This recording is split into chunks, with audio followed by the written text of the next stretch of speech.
Hey, family. Curious. I know you out there listening, bruh.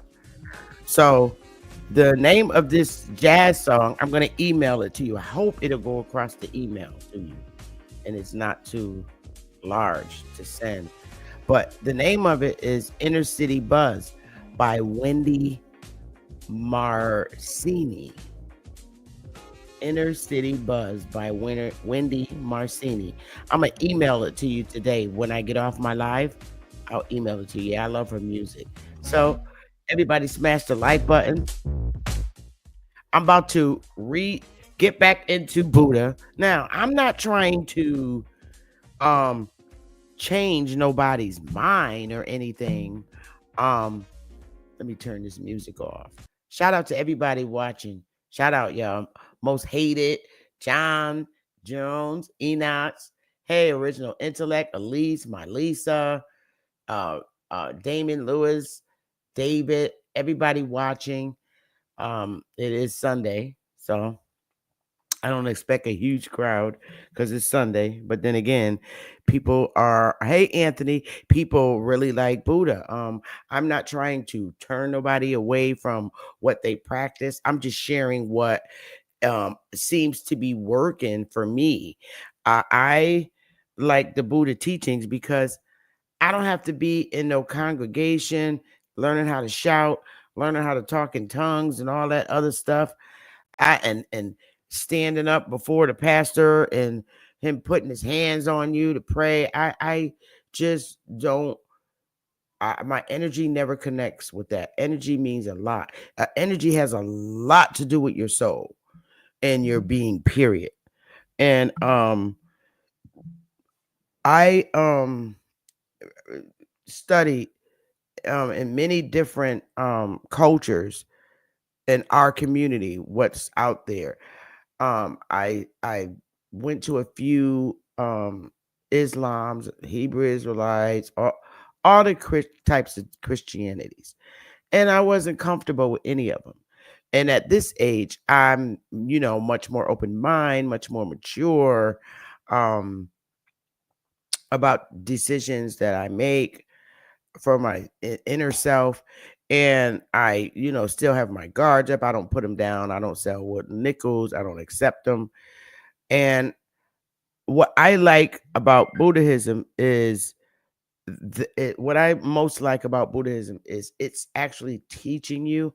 Um, I'm aware that Christianity teaches in the Sunday schools, but I don't like it. I found no comfort in it. I found when I'm in Christian churches, people in my community, being with people in my community in Christian churches, I've I felt like I was in high school with the reactions of the people in the congregation. They're looking at your clothes, they're looking at how you look, they're peeking their necks around the corner to see if their husbands are looking at you and admiring you. They're seeing if you have a close connection with pastor on the sneak tip. All what you experience in the nightclub and in the school, you experience in Black Christian churches. I'm using modern day language. I know we Indians, American Indian churches, may I say, in American Indian churches, that means the Christian churches. I felt that, and it's difficult to pray when you have women staring at your shape and seeing what man is looking at you and admiring you, that kind of shit. That's why I don't do Christianity, because it's no different than being in a nightclub. Everybody in is in there looking for uh, uh, uh, fame. The singing with the high notes, they sound like they in a nightclub. It's no different than BET awards. So I don't find any comfort in it. And it's all show and it's all materialistic. And it's like it's only one individual profiting off of the backs of the people, pastor and his wife, living in really nice homes, not even living in their hoods, the congregation near the congregation they cheat. So it's a lot. It's a lot that I just can't get with. And I don't find comfort in it. Um with Buddha, I'm learning their teachings. Now, here's the funny thing. Uh, our people went around teaching Christianity. Hey, Copper Engine. Hey, let me put the link in the chat because I would love for Irma to come on the panel because she's a great person to dialogue with because she has over 35 years of experience, and I call that uh the bomb. She's the bomb. So there's the link, Copper Engine. Hey, Lady Moon, pretty baby. But anyway, here's what I found out, and in reading these Buddha teachings, I just and our even though we as a people, in the American Indians, hey John, even though we as a people in the urban communities across the 50 states, even though we the majority of us were raised in Christianity, and then in the 70s the real push for joining the Nation of Islam, even though those were taught in our community as young children, we always loved Chinese culture, Asian culture. We did. We wore their outfits. We wanted to learn karate like them. We wanted to do a lot of things like Asians. When we were little children, we loved their movies. I mean, I don't know not one person in our communities across the 50 states that don't like Bruce Lee and Kung Fu, even though he's not Asian, and Jackie Chan. I don't know anybody that says, "Oh, I don't like Bruce Lee." We all loved Bruce Lee. We did. We all loved their culture. We loved their fight style. We even, you know, demanded that our parents get us karate suits and karate shoes. And that's what we did. We loved their culture. Okay, wearing their clothes. I can't begin to tell you how many pair of Chinese shoes I had. And when they came out with the different colors, when I was little, it was predominantly black karate shoes for women, the girls. But then they got fancy with them with all the different colors. I had all the different colors, and then they came out with the ones with the flowers on them. When oh God, I just loved them. All the women in our community did. They were very comforting shoes, and the men wore the karate shoes because they were very comfortable shoes. So that being said, and we still were little Christian children running around in the hoods, going to church Sunday, Wednesday, Bible study. Even though we did that, it still didn't stop us from loving Asian culture.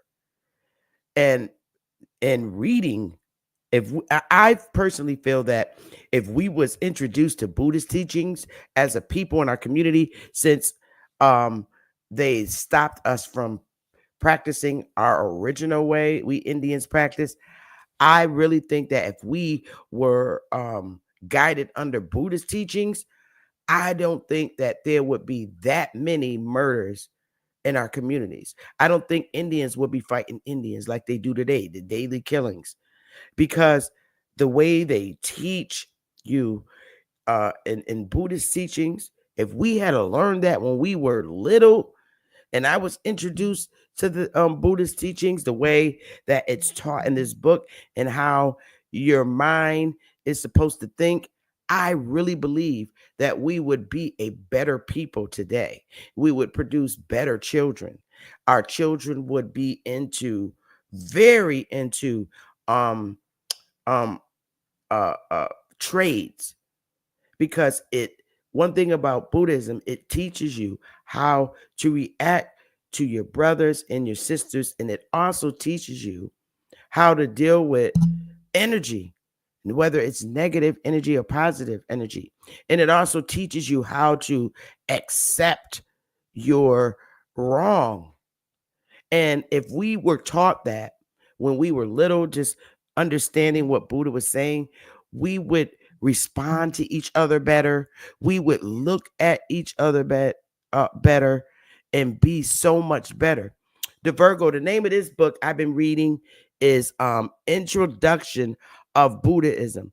Now, the man who wrote the book, it's an introduction, and I'm going to go to Barnes and Noble sometime this week and get the actual book without someone's personal opinion. But I picked Geshe. His name is Geshe Kelsang Gyatso. I picked Geshe because he gives really great description of what he's trying to explain. And I really like it, the Virgo TV. Um, and so this is an introduction. So now after I finish reading Geshe, I'll go out and to Barnes and Noble, because that's my favorite bookstore, Barnes and Noble. I'll go out and get, okay, the real Buddha book, which what I would say a brand new book that I could read from. But I really think if we be a much more structured and organized people, and our people will have more of a will to be good to each other, because that's what they teach. Now, I'm not saying that they don't have gangs and fights in China and Asian cultures, because they do.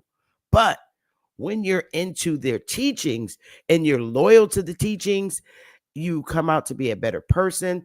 You're a better person to deal with and relate with and communicate with. And that's what I find in there. I'm sorry, I can't find. Now, I'm not saying that that's not in the Bible per se, but I just think Buddha gives a better explanation. And some of the stories, yeah, are similar to some extent, but I still think that our men, as men, young men, if they were taught this rather than Christianity as little boys, they would look at each other differently than they do today. I really do. So I'm just like people go around promoting Christianity in our community. I'm promoting this because I feel that this is better. And it also relieves you from different types of stressors if your mind is transitioned to think this way. And so this is why I'm reading it on YouTube. And I got a lot of people that really likes this. And I was very surprised. I had people in here that are from the my Twitter community that are getting active in the chat because they like it. And I like it too. I do. Let me just adjust my chair. This chair has a mind of its own. So I'm gonna begin starting all over again because Darvis and Superman came on the panel. Irma, I don't know. Do you want to come up, Irma? Can you eat Copper? Let me see. Where are you, love? Copper Engine. Do you want to come up now? Hey, Anthony. And I just like it. So I'm gonna start off with the section of the book that I was supposed to start when Straight Smoke and Darvis. Okay, she said give her 5 minutes. That's good. Because I'll talk about Cory Booker until you come up, because I really like to dialogue. And the Virgo TV, if you want to hit the link, sweetheart, you're welcome to hit the link and go through the segment. Because what I'm going to do, I'm going to read a couple of chapters. I'm going to start with karma, because that's what I was supposed to do the other day, but the conversation got so whacked that I couldn't finish it. But today I'm going to finish it because I'm not going to let no conversation redirect. But while I wait for Copper Engine to come up, and I put my headphones on this time so I can hear her in the back, because she's such a great person to dialogue with. Isness is too, but she be busy and she has her picks, so I can hear now. Cool. So let me wait for Copper Engine to come up, and I want to show the part of the segment where Cory Booker, the senator, sent me a letter, and I was just like so upset with the Democrats, for real. And I'm like, how dare you even write me a letter? I'm not even part of that party anymore. And I want to go, and I just listen to the letter. I'm gonna read it from my other segment and waiting on Irma to get up here. Okay, so here we go. Let me know. Determine what it takes for you. Can y'all hear this? The task is at hand. You can't make up your gauntlet. Mic check. Can The y'all hear gauntlet this is the video gauntlet. shared? Either you can make it through it or you're gonna blow it up and quit. Okay, so they got their fucking secret societies, so we need to have ours. Bingo. How about that? Yeah, and I agree with that also. But you ever heard that book, Jack Wallen, The Meaning of Jack Wallen? Can y'all When hear all me? these bankers and shit, these people got together who used to be enemies against each other, Good. decided to come together. When they did that, they started controlling everything because they were now partners. Every banker, instead of going against each other, they work together. So anybody open up a business, anybody got any kind of credit, all bankers know about it. Any loan you ever get, all bankers know about it now. Right. So they Business use is it and do war. shit like that. Yeah, so they Right. do shit like that so You they gotta can do what you help in gotta their effort do. to work. When they came up with that shit though, I don't know exactly what year it was, but they started controlling everything. So they figure out how to control the money. Those who That's control the what I'm money, saying, Sister Betty. Yeah, go ahead, Jones. I thought you. go ahead, you can go ahead. I mean, what it takes to succeed is what it takes to succeed.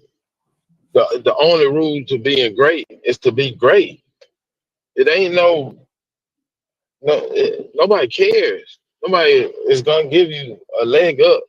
Nobody gives a fuck. I mean, you just gotta do what you gotta do. If it's a wall, you can't complain that the wall is there. You tear it down, go over it, go under it, go around it. The wall is there. You can't say, well, it's unfair somebody put a wall up here. Do you want to go Yeah. past it and get what's on the other side of it, or you want to complain about the wall? Marching right letters. We gotta understand business and how it works. Once we get educated on how business works, then we can do the same thing these immigrants do. But there's some things we gotta do politically. We gotta get ourselves back in position to take back control of what our ancestors left.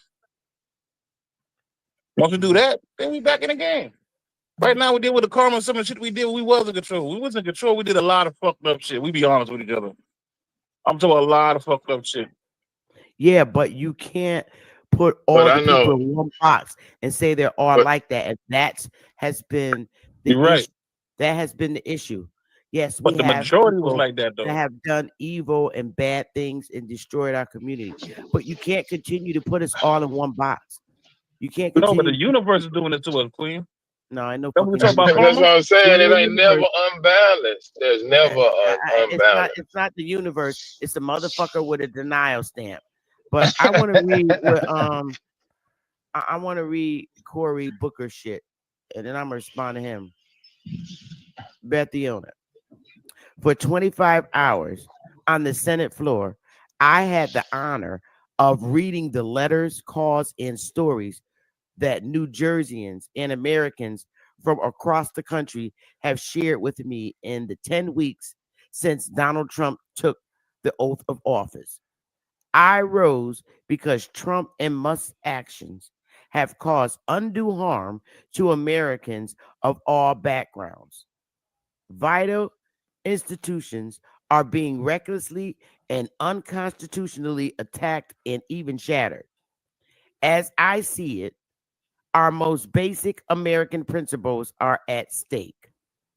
If you work hard your entire life and pay into Social Security, it should be there for you when you retire, and you should not have to question if those paychecks will arrive. If you serve your nation, you should be respected and taken care of, not forced to worry that the federal employees who will provide you with care will be fired, or that the benefits you rely on will be denied, or that your health care needs won't be met, that your children will have access to a high quality public education and return home safely from school each day, that the people you elect to serve in government will represent you and not try to make themselves richer, that everyone's rights will be equally protected and everyone will be held equally accountable under the law. I have heard from thousands of you over the past few weeks, and you wanted us to do whatever we could to address the breaking of these bedrock commitments in America. The only way we will continue to counter the constant barrage of lies, distractions, and attacks is if we choose to stand up and speak out together with gratitude. Now, here is my response. Okay. So I stopped. I'm gonna stop it right there because I said the FU word to him, but I'm gonna properly respond to Corey because he caught me in my bag. That whole letter was written from a Democratic senator of New Jersey, Cory Booker. All right. All the things that he said we should have. And when I just got livid when he said the attack on Social Security. First of all, the only attacks that have been and threats that have been made against Social Security came from the Democrats. Trump just got in office. He only been in office since when? January, February? Okay, it's March, April. Those threats didn't come from the Republican Party. We went through threats to our Social Security through the through the Obama administration. We went through even before that, whoever was president before him. Who was it? His boy, the the the the the Clintons. We went through threats towards our Social Security through the Clinton administration. And okay, it's not just one. It's not just Social Security. It's Social Security, education, and what else did he mention? Everything else that he mentioned.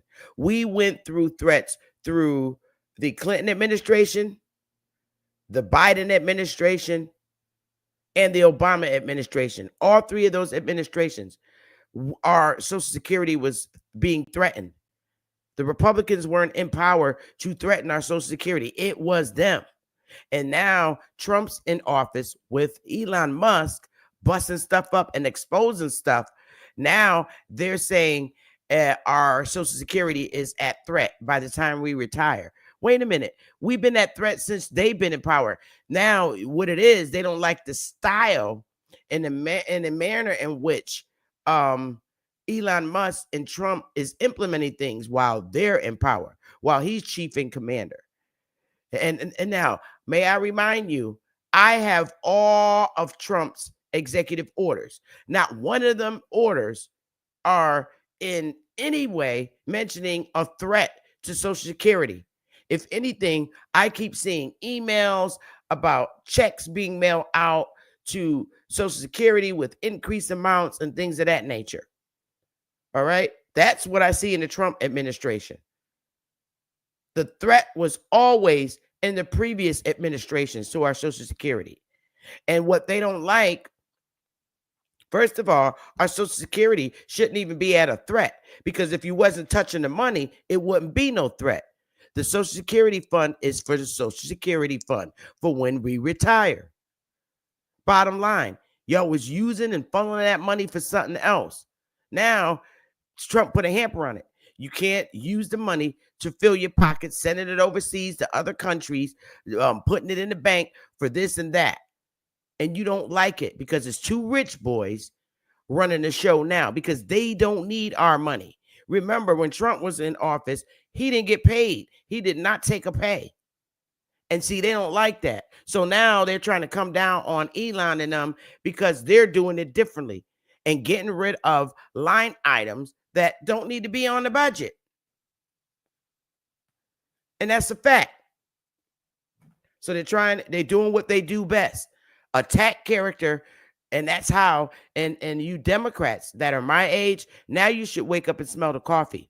Because now you see how much control and the little stupid stuff that they told you and how they were able to hang on to your mind and your choice. You should be sitting down saying, well, wait a minute. We were saying as a threat to Social Security for the past administrations. That was coming from us. And it was. Y'all kept saying threatening the Social Security. Democrats. Yeah. Only a select few Democrats that look like us are willing to sell us out. Not all of them are.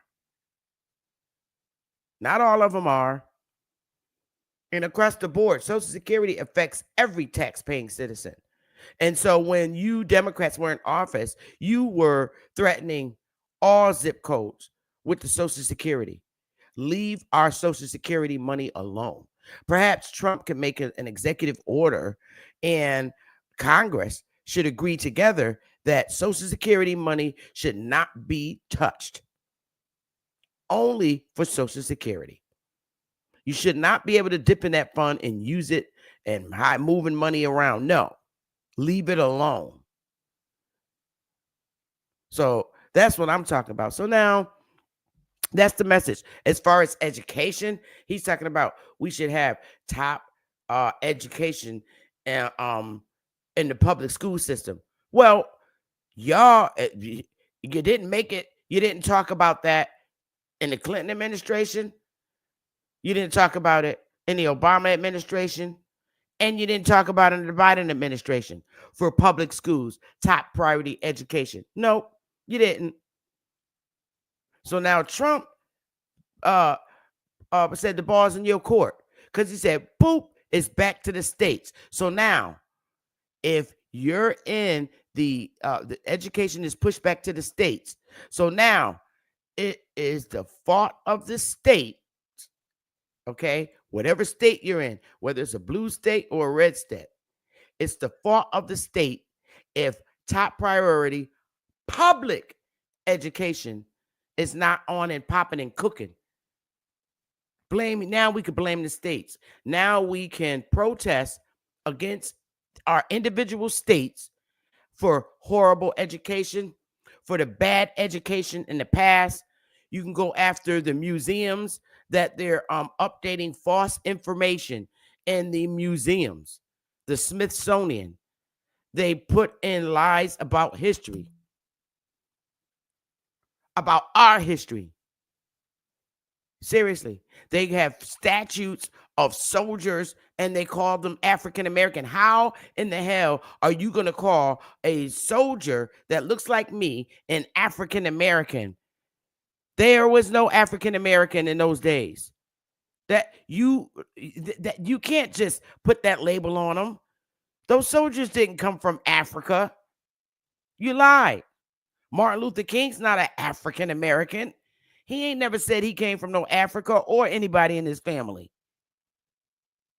And y'all just put that label on so our people and future generations could believe that we're people that came from Africa, and we didn't. That is humiliating. It's a lie. So now we have to go back after these people in our individual states. You have to go back to your state historical societies and begin bringing lawsuits on them. Because what they did is took Asian history that happened over in China, Japan, all these Asian countries, the slavery that happened over in those countries, and they brought that story here and put it in our museum. Now, we have Asians all over in our country, and there's nothing wrong with putting their historical memories of their past in our museums. But let's get it right. Those are not American Indians. We have our own history here, historical history here, and they wiped us out just like they did the Pequots, a whole nation of people that are originally from here. They wrote out of history. The individual states did that. So now when it comes to education, we as a people individually need to go after these historical societies in our individual states and in our schools. Tonto and them is from Asia. They ain't from here. They're Bering Strait people. And Asians will tell you this. You can't be Asian and an Aboriginal to America. You're not. They're Indians from their own country, just like people from India. They're Hindustans, but they're from India. They're not Aboriginal to here. We are the people that greeted all colonizers when they came here. We were here. We were already here. So those are things that we now are going to have the opportunity to fix up. in our individual states. And see, our fight is not with, and I'm going to say this, and I can't begin to say it enough. Our fight is not with the white man that our people keep blaming shit on. It's with our people. It's our people that look like us and people that are not our people that are taking over what goes in our museums and historical societies when it comes to our history.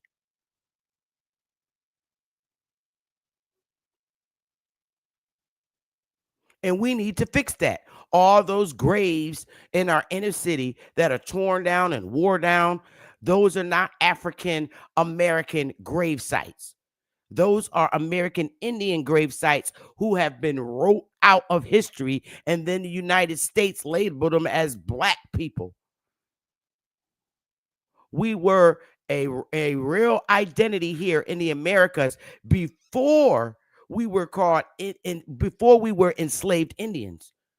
They gave us that label, even in the Constitution, where it says Indian not taxed. They're not talking about Asians and Mongolians. They're talking about us, because that's what they identified us as prior to the Indian Removal Act. Prior to all that, we were the Indians that we were. But when they decided to reconstruct, they gave us these new identities: black, coloreds. Those weren't races. Those were identities, labels that they placed on our people.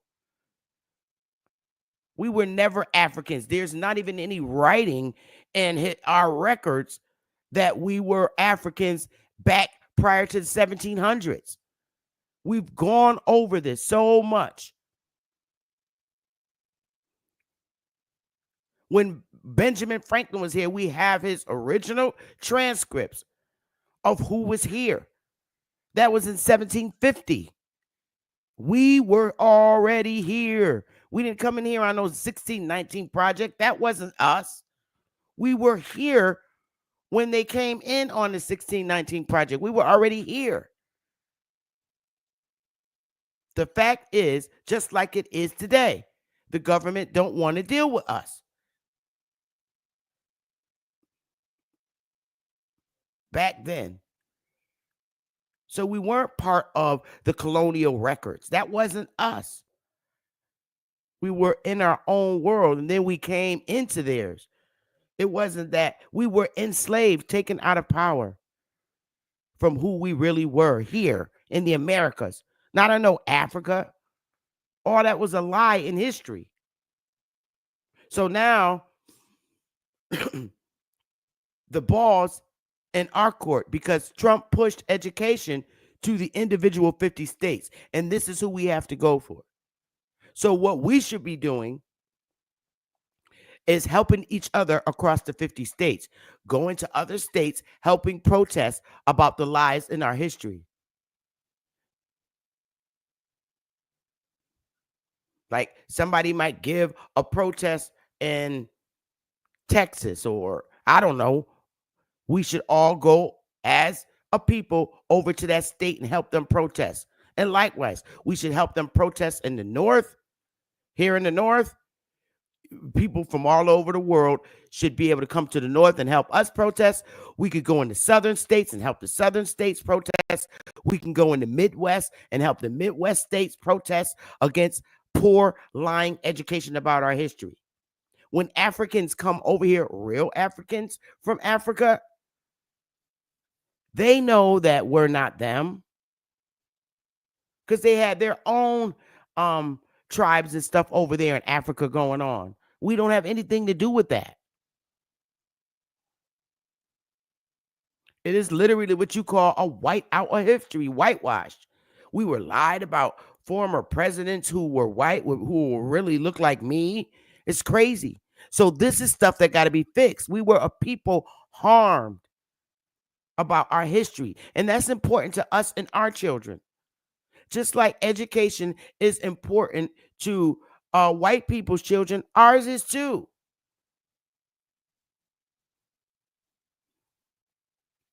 Yes, we were Indians enslaved, but you taught us that we were Africans enslaved. No, we were Indians enslaved over here.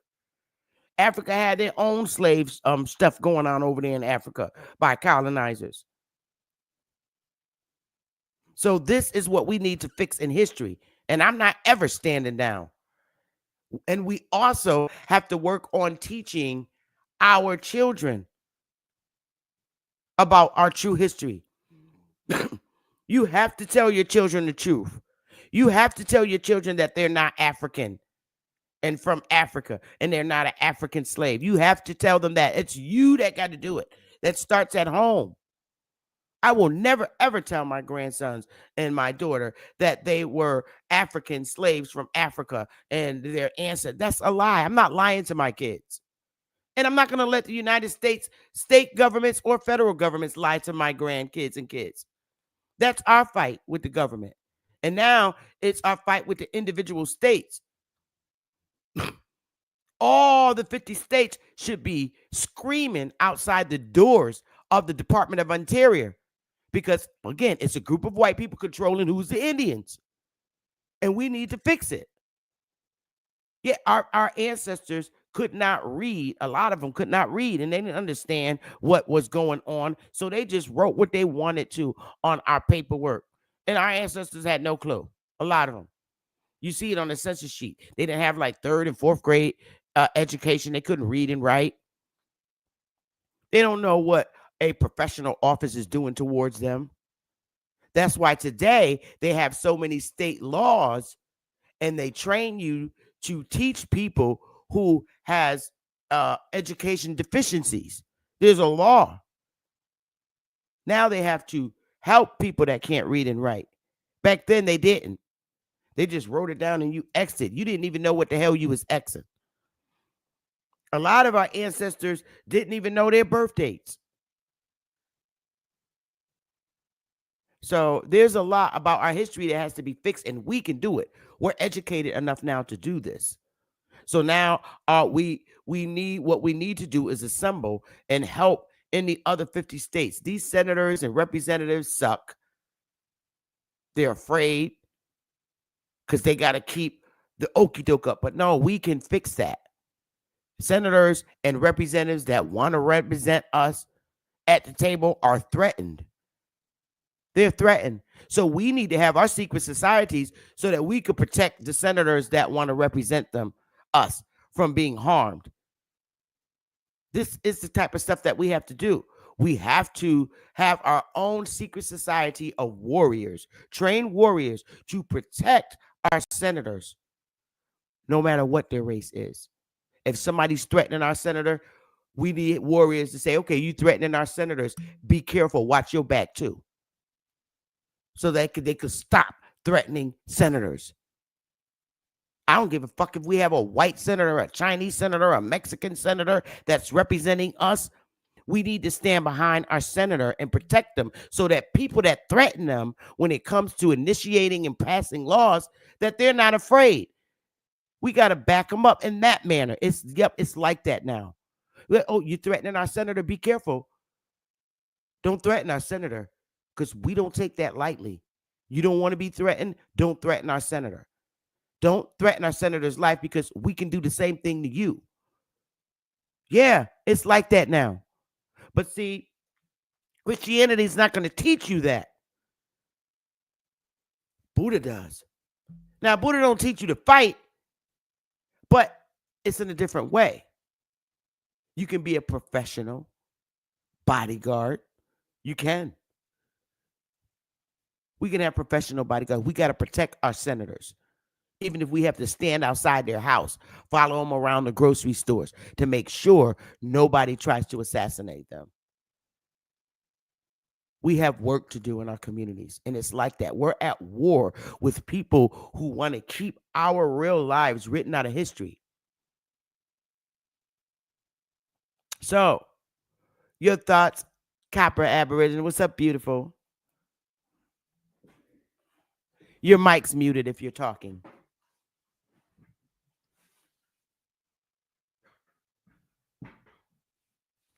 My bad.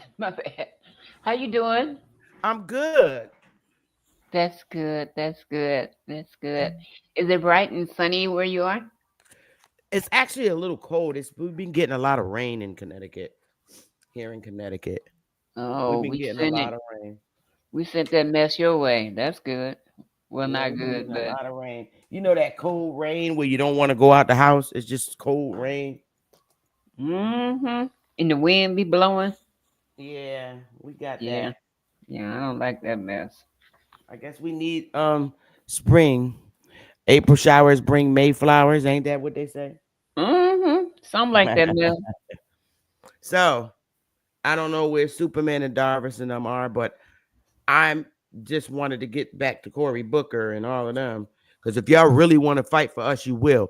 You gotta separate. This is what you want your senators to do.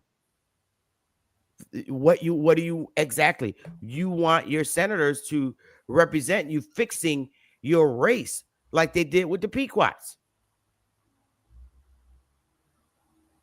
There, there is a difference between us and real Africans from Africa. There is a difference, and that needs to be understood. And as a people, when we're filling out the census sheet, the way you make African American disappear is not check it off because that's not who you are. If you can't prove that you're an African American, you should not check that box. It doesn't apply to you. You circle American Indian, bottom line. And that's not self identifying, that's factual information. Who told you you was African and came on a slave ship? I know damn well your grandparents didn't. Not mine. You shouldn't be checking a box. If you don't check the right box, that means you're feeble minded. Somebody told you you was an African. Were you influenced by that, by community members? Yeah, pretty much. Were you influenced by that watching Hollywood movies? Yeah, because you saw a bunch of brown people jumping around in Africa. You thought those were your people. No, But do you think the indoctrination or the belief of that started at home? no, it didn't start at home. It started with the churches lying. Because you got to look at some of these Well, we pastors who wouldn't be in the church if it hadn't been for our families making us go to church or believing in the church, following the church, reading the Bible, believing in yeah, God. that was some of the slick stuff too. Yes, I can say that has some impact on it, but it really didn't rub off in our community, even though we were in church. Because when we were little children and we saw them on TV and the news, we knew that's not who we were. We would look and they would always show those little poor African kids suffering from starvation. We knew that that Mhm, wasn't mhm. us because our families addressed us. It made us sad to see that poverty over there like that, but we knew it wasn't us. Now, when we seen Indians and stuff, we knew that was us when we was little because they look like us. They are us here in our states. We knew that we never had a history of our ancestors coming on slave ships. No one in our families ever talked about that, a story like that happening in history. Orally, that was nothing that was passed down. It was only shown in the movies and on TV. And when you see the Wild Wild West movies, they only show you white people and these Indians that look like they came from uh Asia somewhere in the Wild Wild West movies.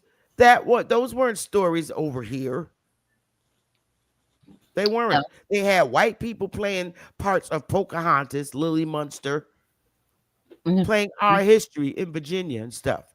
That's what Hollywood did because they didn't want black folks, remember, on album covers to music or in movies. They always made the black person play the old slave role. That was all Hollywood. That wasn't real.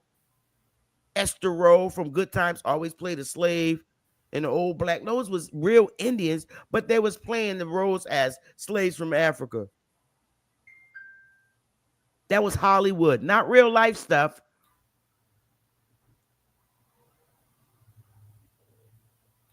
They only played those roles as slaves because there were no real Africans over here to act in those roles. So they use us because we kind of sort of favor them.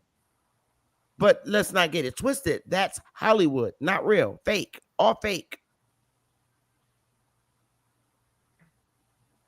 Yeah. The arrogance, you know how they treat us. Oh, all niggas, they all look alike because they are brown skinned. That's all that was. Well, they could play the good roles of being slaves from Africa because they did colonize in African countries. But we were just playing, they were just playing in acting roles. So I don't want to get into much into that, but we have a real fight with the education and historical societies in each state. And we need to get together and help each other. And we're so divided in our thoughts because we've been colonized and indoctrinated for so long.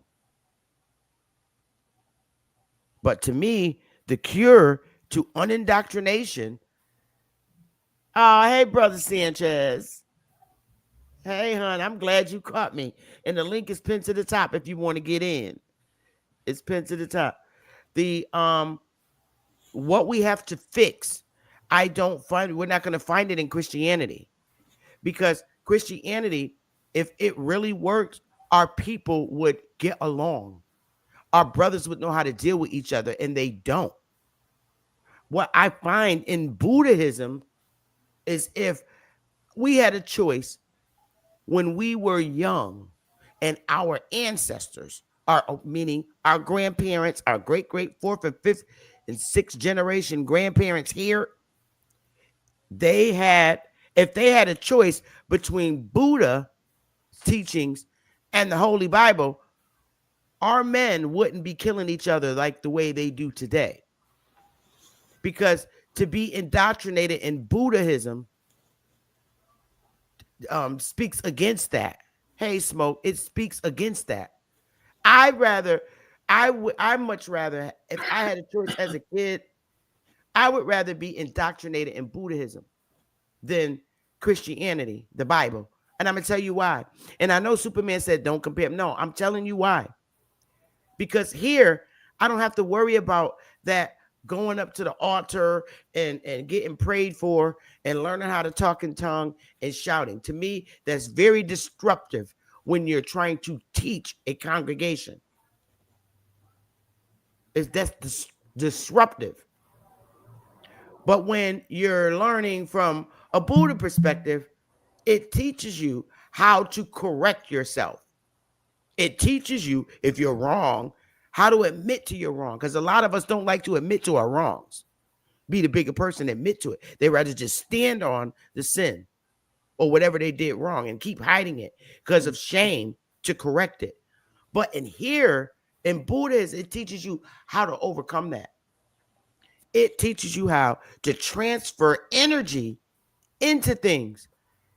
If we had these mindsets, it would be awesome.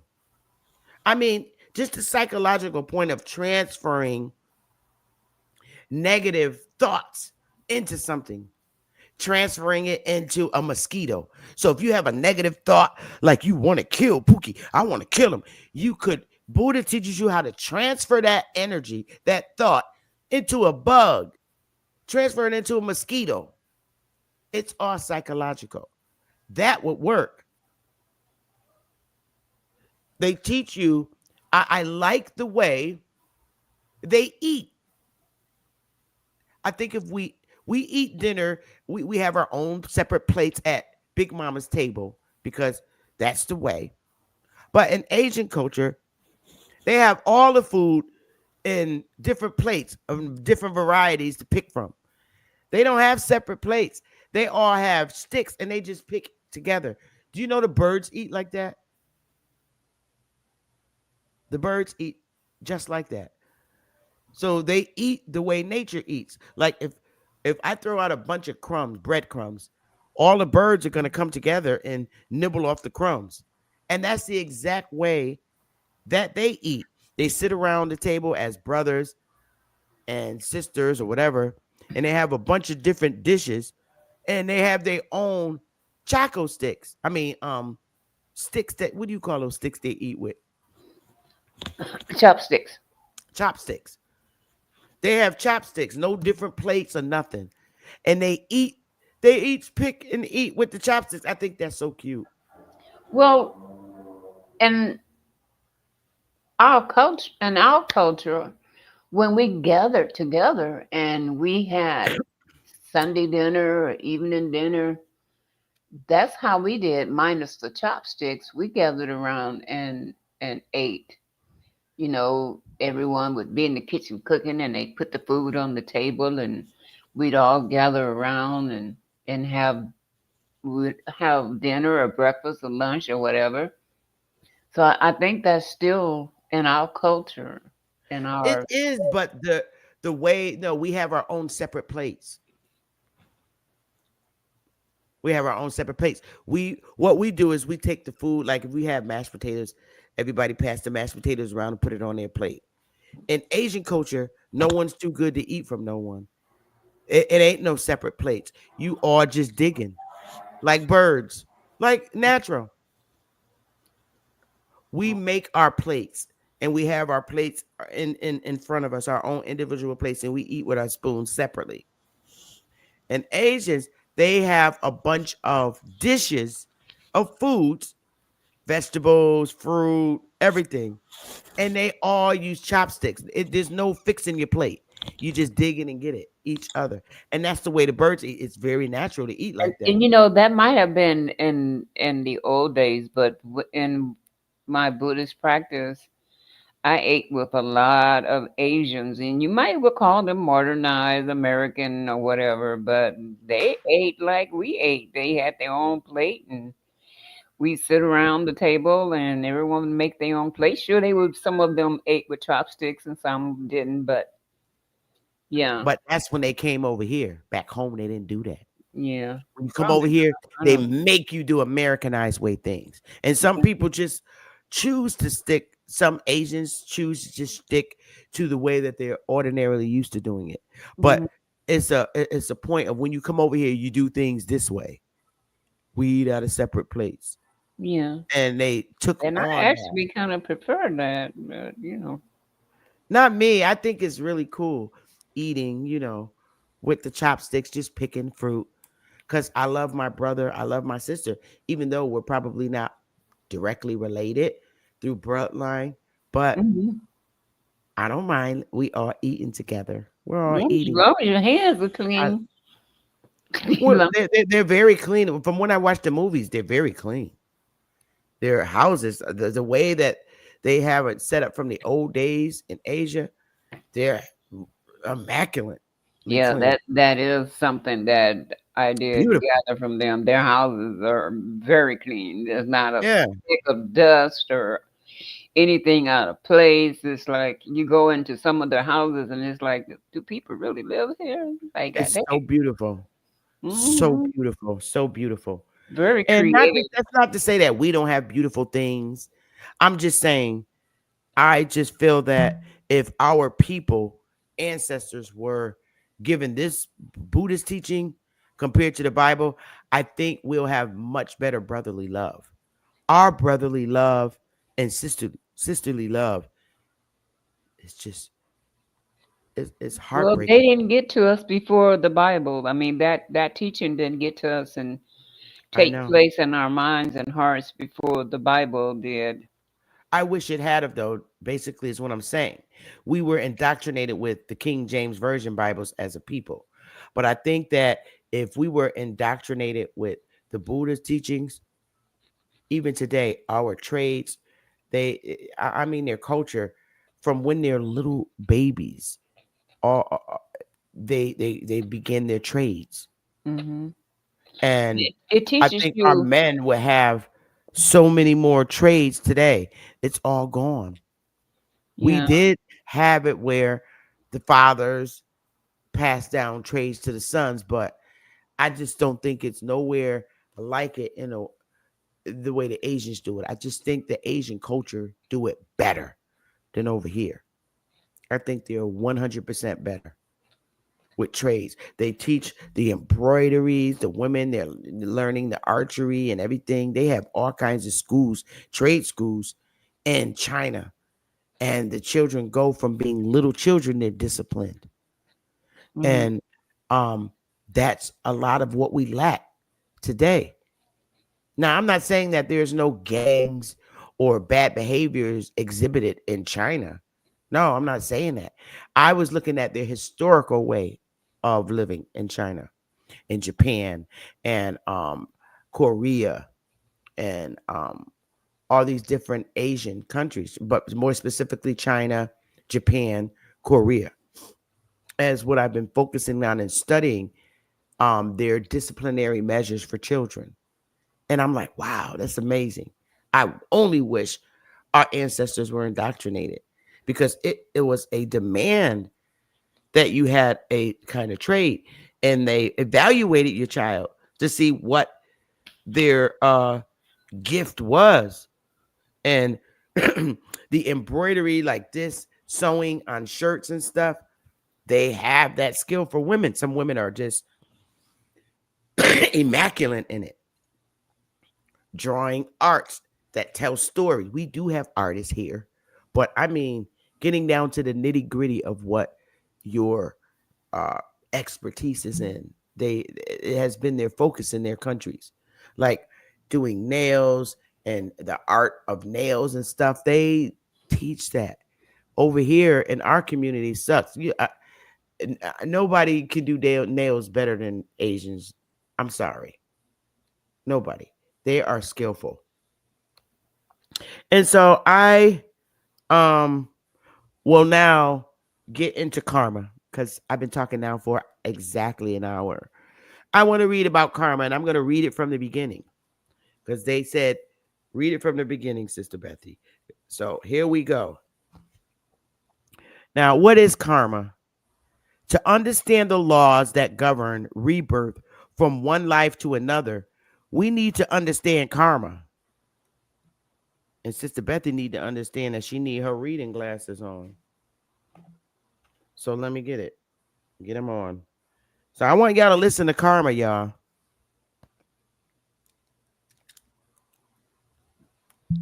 What is teaching?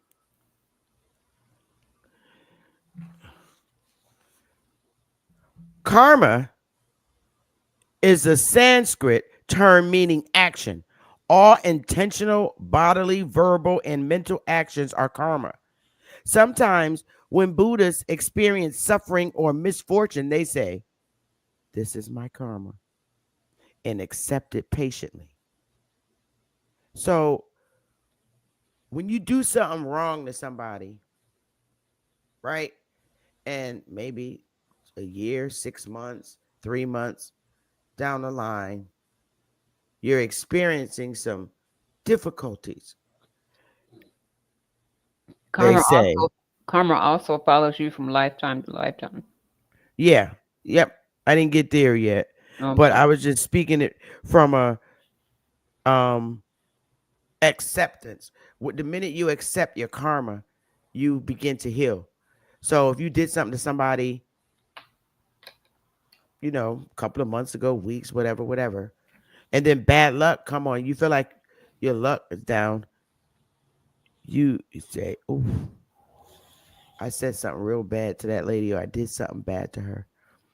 This is my karma," and you accept it. Say, "Okay," and it really disciplines you not to do it again, because karma comes back around. So here we go.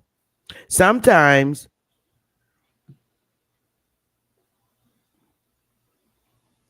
Sometimes when Buddhists experience suffering or misfortune, they say, "This is my karma," and accept it patiently. Strictly speaking, however, the suffering we experience is not actual karma, but the effect of a karma we accumulated either in previous lives or earlier in this life. So that's true. Hey, 111 Truth. That's true. Like what you just said, Copper Engine. We, like you just said, previous lives. So when you're saying previous lives, our ancestors, that would be our ancestors. Or I don't know if it's the individual you, because first of all, you got to believe in reincarnation, that you Ancestors keep as well. coming back. Yeah. Okay. So you're saying ancestors as well. See, Hmm. I believe in reincarnation. So I Because it is believed that our ancestors, when they pass, well, we are already a part of our ancestors. Their blood runs through us, mhm. you know. So it's not unrealistic to believe that what they suffered and or what they did, it's gonna come back, or we're gonna at some point or at some we're gonna have some of what they went through influence Okay. us in some kind of way, you know. So the bloodline is pretty much cursed and will receive the karma. I believe that. Well, what I do believe, because I believe in reincarnation, I believe we come back. I do believe that. Some people don't. Um, so if it was a previous life when you did something wrong, and a lot of Asians believe in reincarnation, and I would laugh because it said, "All right, if you do this, when you come back in the new life, you're gonna get your tongue pulled out or whatever. You're gonna come back, be born with no tongue." For being, they would curse. So they believe in reincarnation. I Hmm. do too. Yeah, I believe in reincarnation. Huh? my grandson could really feel that for me when he told me I was his sister in a past life. He just, my whole brain just went. Yeah, I told you similar thing with my daughter. I'm closing this window. It's getting cold in here. Yeah. A similar thing with my daughter too. She Hmm. told my mother. Hold up. I'm sorry. Oh, it's cold as hell in here. It got cold. Um, the same thing with my daughter when she was like 4 years old. She told my mother when they was on the back porch looking up in the sky, and she said, "Grandma, remember when I used to be your mommy?" That's bugged Hmm. out. They should do And bug then you my out. mother said, "You used to be my mommy when?" She said, "When we was up there, I was your mommy. Now you're my mommy." Hmm. A hot He mess. when he told me that, we were walking, and I was so flabbergasted. Words just could not come out of my mouth. It was like I was like, oh shit, okay, I'm living one of those because I had heard of it, but you never fathom that it's gonna be you, that someone in your family line is going. And I used to always wonder about this one grandson of mine. We had this closeness. I love all of my grandkids, and all of us are close, and all of us talk. But this one kid, this one grandson of mine, we had this we have still this closeness that's beyond what the other grandkids have. I can feel it, and I'm sure he feels it, and it has to have been that connection with us from a past lifetime because it's so strong. You It know, is. it's very And strong, and you can't deny it. so us, so what I'm telling the millennials, because they're still having babies right now, millennials and Gen Z, is when those type of conversations come up from your babies, don't do like we did, ignore it. Keep communicating with them like it's normal and it's okay. Hmm. If your baby tells you something, this is how we have to get it to our future generations. Because if we don't continue that conversation with the baby, if they're saying, "Oh, uh, uh, Grandpa Anthony, remember when I was your daddy and now you're my daddy?" If they say Hmm. that to you, I'm speaking to millennials who's having babies and Gen Z. Say to them, "Oh, for real?" Just keep the conversation going in a kid manner. Say, "Was I a good boy when I was your baby, or was I naughty? What did I do?" Keep the Hmm. conversation going Hmm. because you're gonna learn about a previous life. Don't shut it off because then we silence them by not continuing that conversation because you'll learn more Hmm. about you'll learn more about life. Like, geez, and we're not so hurt when we die. Because when we die, we just go over hills, falling on the grave. Oh, I know that we have to learn And Brother Sanchez does a really great job teaching about accepting death. He really does. So I Mhm. watch the channel a lot for that. We accept death differently. We accept death as though the person's gone. You're never gonna see him again. But when you have these babies and they're saying, "Remember when I was your baby?" They're telling you come back. Mhm. They're telling you in your face. You can't deny it. So when you're having your babies now, and you have a little grandchild or your son or daughter or whatever, and they're telling you, "Remember when this?" And you say, "Yeah, I do remember." And ask them questions. Say, "Was I being good? What was I doing?" And they're going to tell you a whole new story. Mhm. Mhm. And then because of the medications they give you, it knocks a lot of that out, because a lot of the medications that they're giving our babies messes with the brain. Mhm. So this is why I said I don't. We never needed to have vaccines prior to Europeans coming here. That's right. We did not need them. So obviously they're telling you, "Oh, this is for that, to prevent you from getting this." Well, we didn't get these kind of diseases. So why do we have to be prevented from getting them? Our bodies wasn't like the people that comes over here. Our soil was different. So we didn't need all this stuff. So I think a lot of that has to do with our supernatural powers, messing with our powers. Mhm. So anyway, when your babies tell you those stories and you feel it strange, don't feel it strange. Pretend that it's normal and have that normal conversation with the baby. Say, "Really, what was I doing?" They're really telling you, literally. Mhm. You come back. Yeah. And I really believe you accept death better. So when You somebody do. dies, that's why when somebody dies in Asian culture and they tell you, "I love you and I hope I run into you in the next life." Mhm. And that's a lot of reasons why people get in relationships and fall in love, because they were probably in love in the previous life. I Mhm. believe that to be Yeah. true. It is It's believed. It is said and believed that you should cry when the babies come in the and be world. happy. You should be happy when people die. You should cry when Correct. the babies come in and be sad when, yeah. I believe that. Yeah. I don't now, as I've grown, I don't view death as a parting. Yes, yes, I'm sad that you're leaving and we no longer have time together. But when my mother died, I was sad because we no longer had time together or we had to say goodbye. But I wasn't crying because she passed.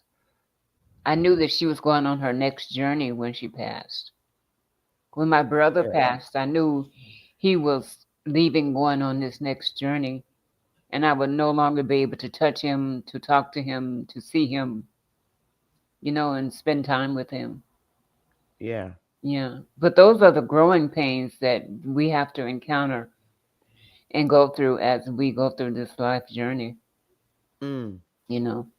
Another thing that I like when they do is how they tell the story when you go to sleep and you're in a deep sleep and you are really dead. You're in another life. And what I see in their movies freaks me out, because they'll go to sleep and they'll say, "You know what? If I'm asleep, what I'm gonna do is is is make a mark or draw a mark on myself. So when I wake up and see if that mark is still there." I think that's pretty cool. Huh? Explain that. Okay. Watching their movies, because a lot of their movies is based on Buddha and the way they believe, and the afterlife and the next life. So if they go to sleep, when they go to sleep and they're dreaming, what they remember to do before they go to sleep, they'll say, "Okay, in my next dream, what I'm going to do is make a mark or draw something on my arm, so that when I wake up, I could look to remember this dream, and when I wake up, I can look on my arm and see if that dream, if I was really in another world, or if that was real, if that Mhm. same mark will be on you." Oh, okay. And Is in the that movie, is there's that like the girl would wake up and look and see the mark on their arm. I'm like, "Oh," that's but when it's they're in another realm or of they're in a dream. and But in it, they wake up in the dream. They're in a dream. Before they go to bed, they the last thing that they say they're going to do is the next time they go to sleep, they're going to put a mark on their arm, some kind of mark, Mm-hmm. so that when they do wake up, they're going to look and see, wake up from their dream to see if you was really in another world. So in the dream, they remember to put the mark on themselves. It's not, the mark is not on them before they go to sleep. When they get in the dream, they'll remember to put the mark on Oh, their oh, arm. okay, okay, So when okay. they wake up in your home and then you look up at the bed and look at your arm to see if that mark is there, you're like, oh my God, I did this in my dream when I was somewhere else. Have you tried that? No, I'm scared. Because if it's Yeah. true, I, I I haven't read enough Buddha to do that yet, but I'm so scared because girl, if I wake up and I be in my dream, okay, if I'm when I go to sleep at night tonight and I'm in my dream and I put a mark on my arm, and girl, if I wake up in the morning and see that mark on my arm, girl, I'm gonna be freaking out. Don't be afraid of a little astro travel. Well, I haven't read enough Buddha yet to get that strong. Well, actually, you're not going to probably maybe not find so much of that information in Buddhism. You have to kind of go out of the realm of Buddhist thought to probably get to that philosophy. But anyway, that's another story for another day. Right, let's get it.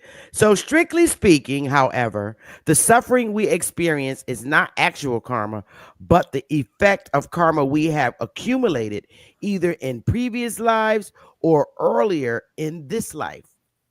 All bodily and verbal actions depend upon mental actions because they are all preceded by mental intention to act.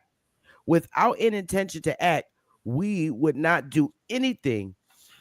A mental intention that is determination to perform an action is a mental action or mental karma.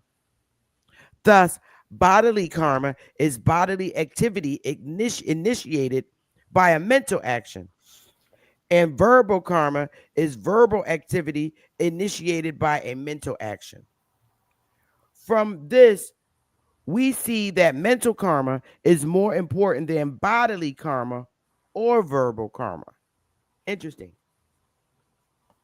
Very. Whether an action is good, bad, or neutral depends principally upon the intention that motivates it. Good actions come from good intentions, bad actions from bad intentions, and neutral actions from neutral intentions. Good or virtuous actions are the main cause of rebirth in the higher realms and of future happiness, whereas bad or non virtuous actions are the main cause of rebirth in the lower realms and of future suffering. I so believe that. Yeah. I do, just by looking at our state of life as a specific people from everybody else. Do you remember when you were growing up and the older people used to say you reap what you sow? Yep. Still Yeah, to this day. that's the same thing as karma. Yeah. The dependent relation between actions and effects, virtuous action causing happiness and non virtuous action causing suffering, is taught by the Buddhas based on their perfect knowledge. We must believe it because conviction in the laws of karma is the root of future happiness. Every action we perform leaves an imprint on our very subtle mind, and each imprint eventually gives rise to its own effect. Our mind is like a field, and performing actions is like sowing seeds in that field. Virtuous actions sow seeds of future happiness, and non virtuous actions sow seeds of future suffering. And Hmm. I really believe that we are suffering non virtuous actions as a people. These seeds remain dormant in our mind until the conditions for them to ripen occur, and then they produce their effect. In some cases, this can happen many lifetimes after the original action was performed. The seeds that ripen when we die are very important because they determine what kind of rebirth we will take in the next life. Yep. Exacto bendo. Which particular seeds ripens at death depends on the state of mind in which we die. Mm-hmm. If we die with a peaceful mind, this will stimulate a virtuous seed and Yep. we will experience a fortunate rebirth. Even I believe even here on earth while we're alive. Mhm. However, if we die with an unpeaceful mind, such as in a state of anger, this will stimulate a non virtuous seed and we will experience an unfortunate rebirth. This is similar to the way in which nightmares are triggered off by our being in an agitated state of mind just before falling asleep. Yep. Yeah, Yeah. there are 6 realms in which it is possible to take rebirth, 3 lower realms and 3 higher realms. Mm-hmm. The 3 lower realms are the animal realm, the hungry spirit realm, and the hell realm. The 3 higher realms are the human realm, the demigod realm, and the God realm. Mm-hmm. These are described in more detail in the new meditation handbook. So he got a meditation handbook. Virtuous actions or good karma are the main cause not only of rebirth in the higher realms of humans and gods, but also of happiness and good fortune in general. Thus, if things go well for us in this life, if we have a good health, comfortable living conditions, and good relationships with others, or if we meet with success in our activities, this is our previous good karma ripening. Similarly, success in our spiritual grace and all our spiritual attainments are the results of virtuous karma. On the other hand, all the suffering we experience in this life, such as sickness, poverty, conflict, accidents, and harm from human beings and non human beings, is the result of our own past negative karma. Question. Question. Who do you think the non-human beings are? I would say that they're probably animals. You think so? I don't know. I don't know. But I'm gonna let you hit on it. Go ahead. What is I your thought? Because I'm not experienced. When I say nine, I don't. I mean, I don't know. I don't know. the non-human beings I believe are in fact yes the animals. I also believe the non-human beings are the spirits that have been before, that walk among us that we can't see. Um, my when I was practicing with the group I was practicing with, they believe that let's just say that the evil um, how do I say? I'm gonna let you hold it and take it while I run and take the chicken out the oven. But you got it. I'm What kind of listening. chicken you But I'm cooking, just girl? oh I made some baked chicken today. I seasoned it up really good with some onion soup mix and other seasonings. So it's in the oven and it just smells so good. So when I get off my live, we can eat dinner. And I'm gonna make some Carolina rice and vegetables. That's it. Oh, you having jasmine rice?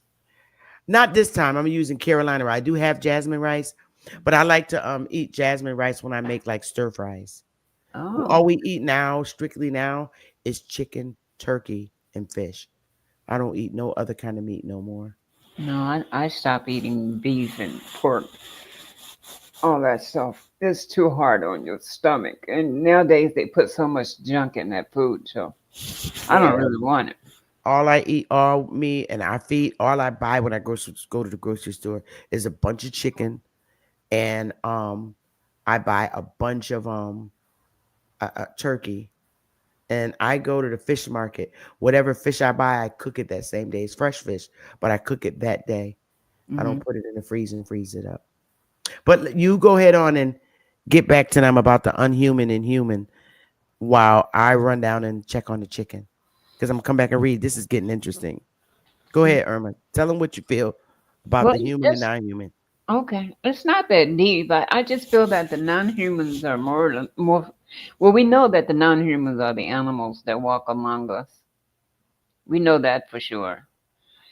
Uh, but I just think that the other non-humans are the spirits of our past ancestors or past other people who have passed away. Some, if you, well, I believe from what I've learned that if you do evil when you pass, you will continue in that evil spirit, still doing evil, because you become, I believe, stronger when you pass, and you can still do evil. You can still influence people. You can still do havoc. So if the non-human is the animal in the spiritual realm, we'll say, out here running rough, then we have to take in account that there's still a possibility that they can still influence us to do wrong. Because when you think about people just doing stuff, I was listening to some show and they were talking about this boy who was sitting. He went in a tent. He went in this. I guess they were playing football. I guess these were football players or something. But he went in their tent to get out the rain. And the other one of the play when the players came back and they was trying to get in the tent as well, he told the boy to get out the tent, to leave. And a fight occurred where the black boy, it was a black boy and a white boy. The black boy stabbed the white boy, just stabbed him. Because I guess they was talking back and forth, and the black boy warned him, to leave him alone. But I guess the white boy, wanted to flex his muscles, and so the black gentleman ended up stabbing the white guy. So I'm not saying that he was influenced by whatever, but if you were in your right mind, you would just leave or not have stabbed him. So you have to wonder, what influenced him to do that, and what influenced the white boy to feel like the black boy should not have been there. And then it was another one. I mean, you hear instances like that where people do things to people, and you have to stop and wonder. It's like, well, if they were in their right mind, would they have done that way?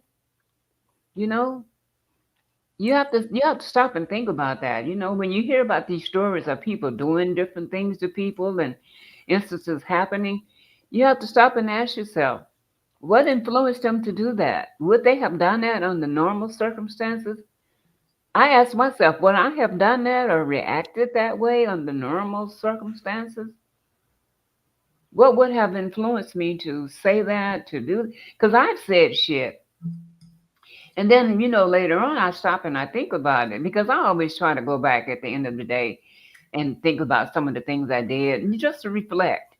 It's like, what influenced me to say that? What influenced me to think that or do that? It's like, you have to stop and think about shit. You can't like just go through life and not see shit and wonder what influenced that? What caused that person to do that? Were they influenced by some outside forces? You know, I don't know. That's just my take on it. I don't know. What y'all think? I think I got them hungry. Uh huh. All Yeah. right. Me some So I'm rice. gonna get back into the reading. Okay. If our dearest wishes remain unfulfilled, while the things we dislike appear with ease, or if we fail to find good friends, or having found them, we are soon separated from them. These two are due to the ripening of our past negative karma. Even minor annoyances such as interferences in our daily routine or discontent that underlies so much of our life are the result of the non-virtuous karma accumulated in previous lives.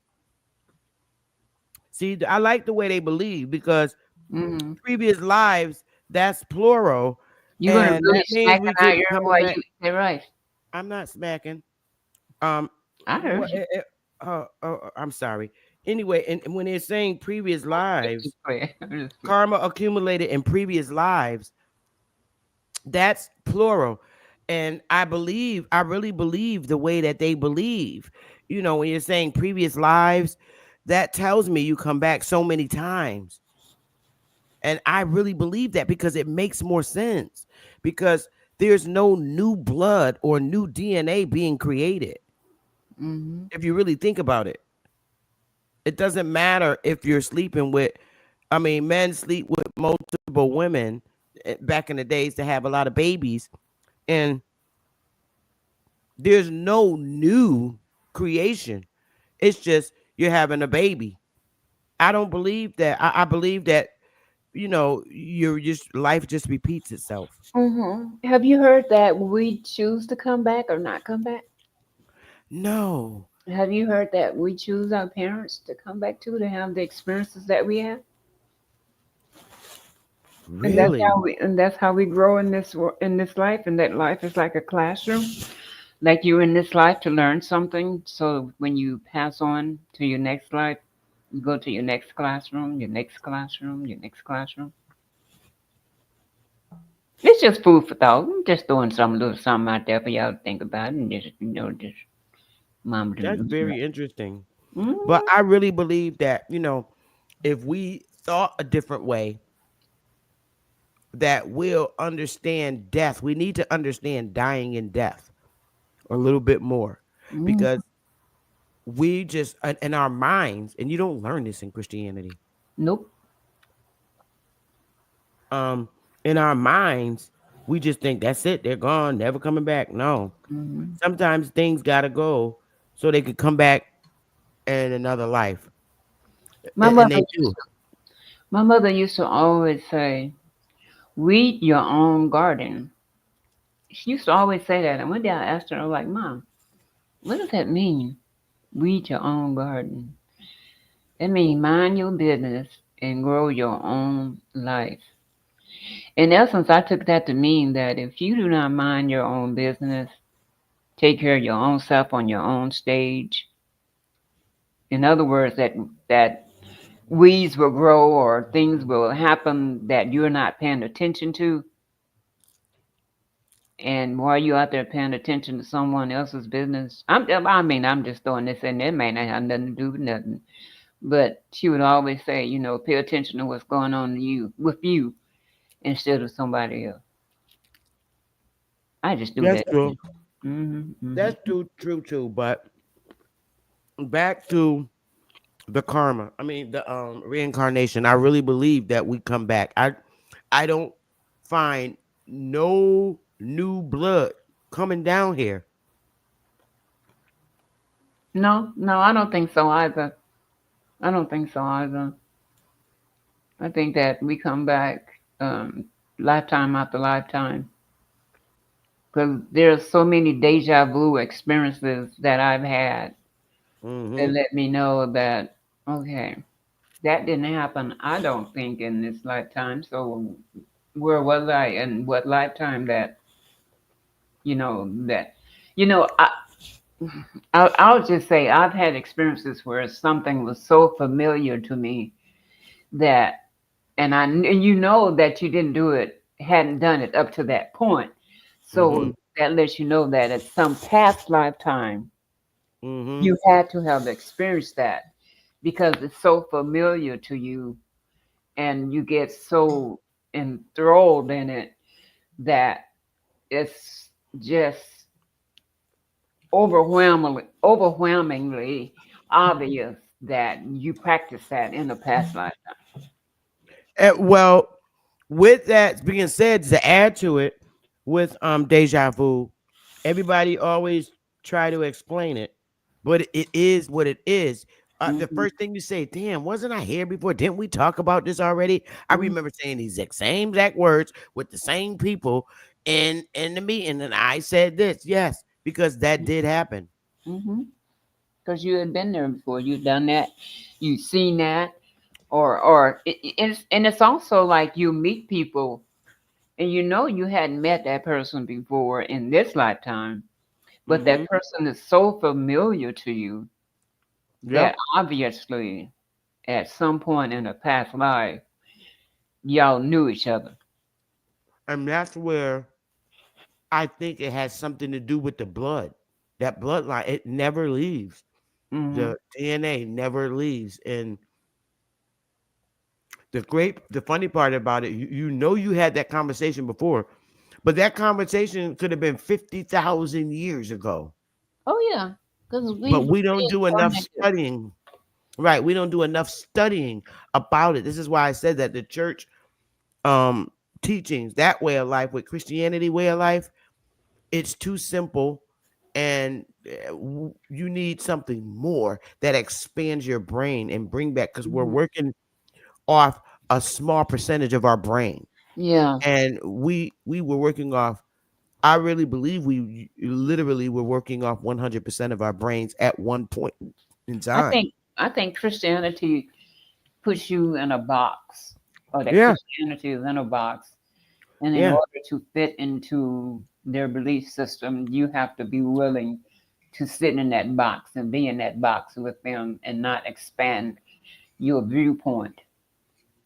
And Correct. yeah, I knew as a kid that that was not my gonna be my get down.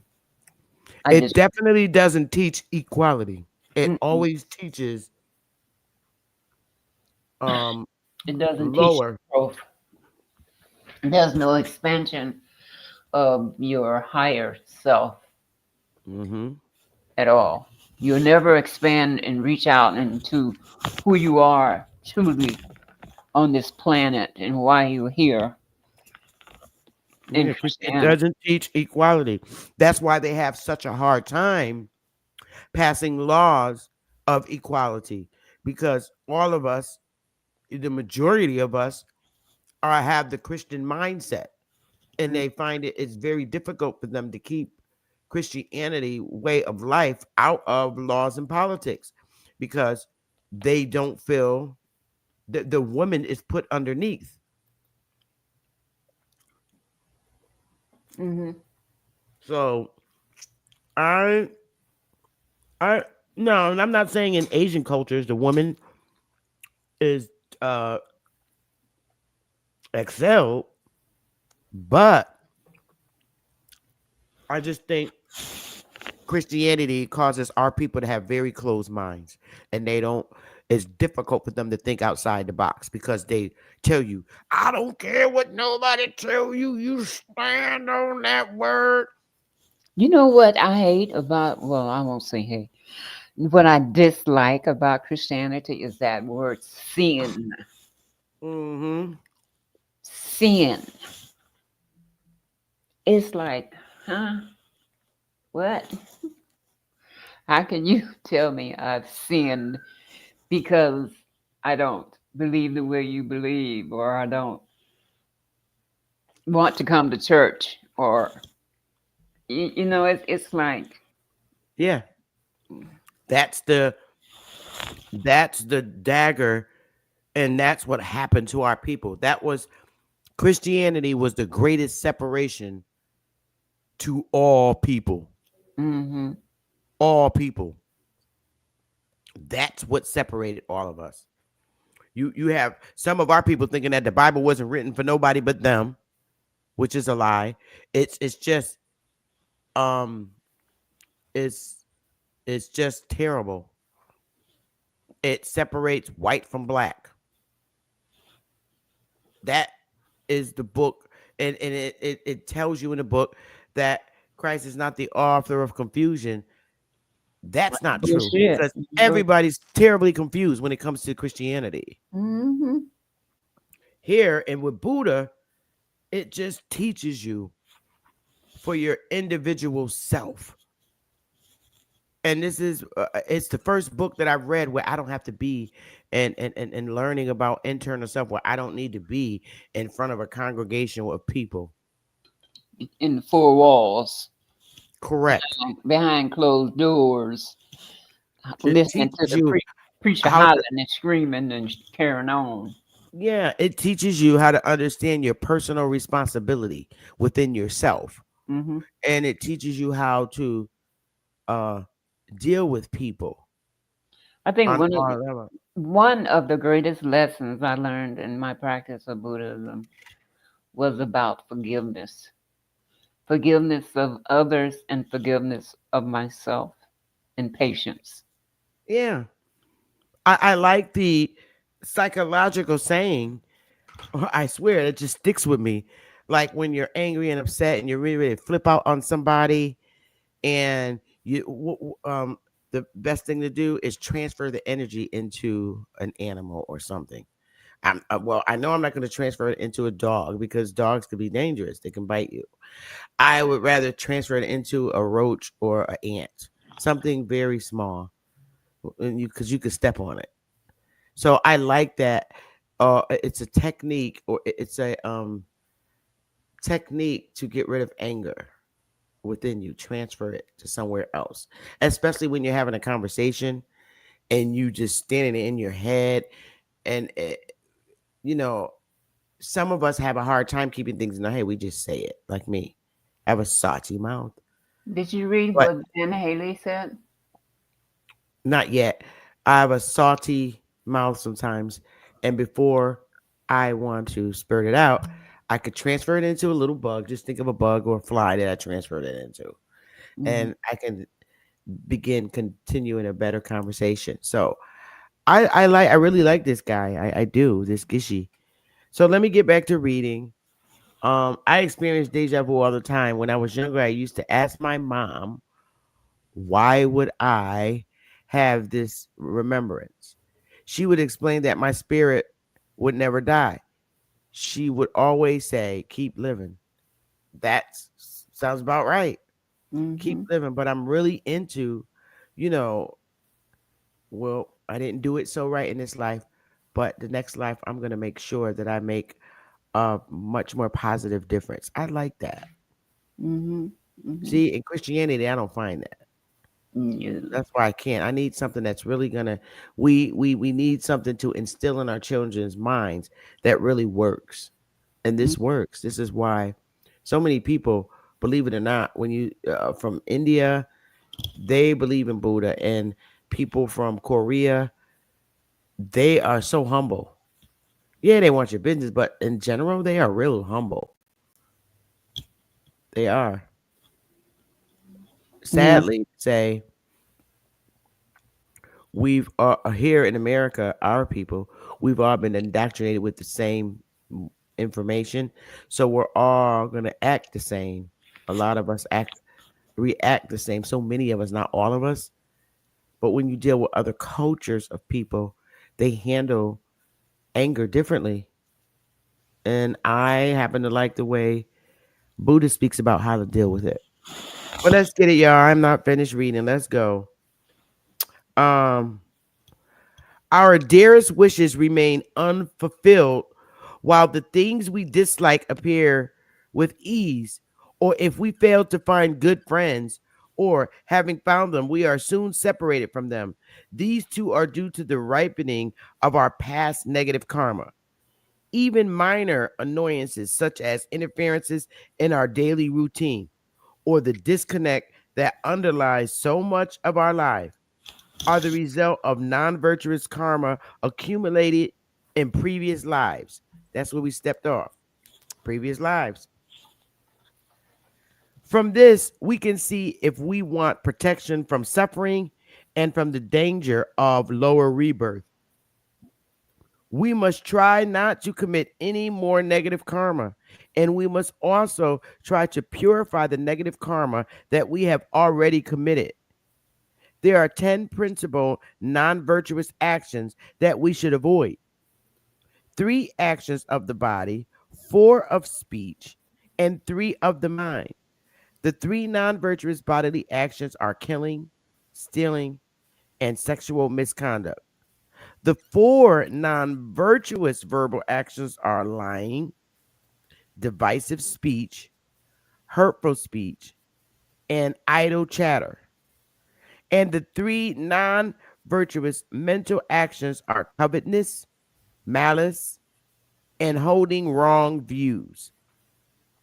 We are all, and I don't care what nobody say, guilty of everything there, no matter what our race is. We're all guilty of that. But Buddha gives you a way to try to work on that. But I cannot even lie. Every I'm guilty of every single thing that they wrote. Hmm.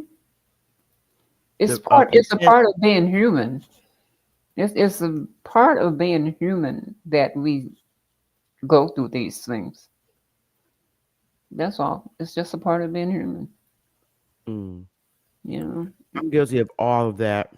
My mother used to say to be human is to err. In other words, when you do things that are wrong or say something that is wrong, you're just being human. The problem is if you don't learn from it. It's when you don't learn and you just continuously do repeat it over and over it's when you really have effed up, you know. Well, I've heard a lot of people use that verbiage that you just said.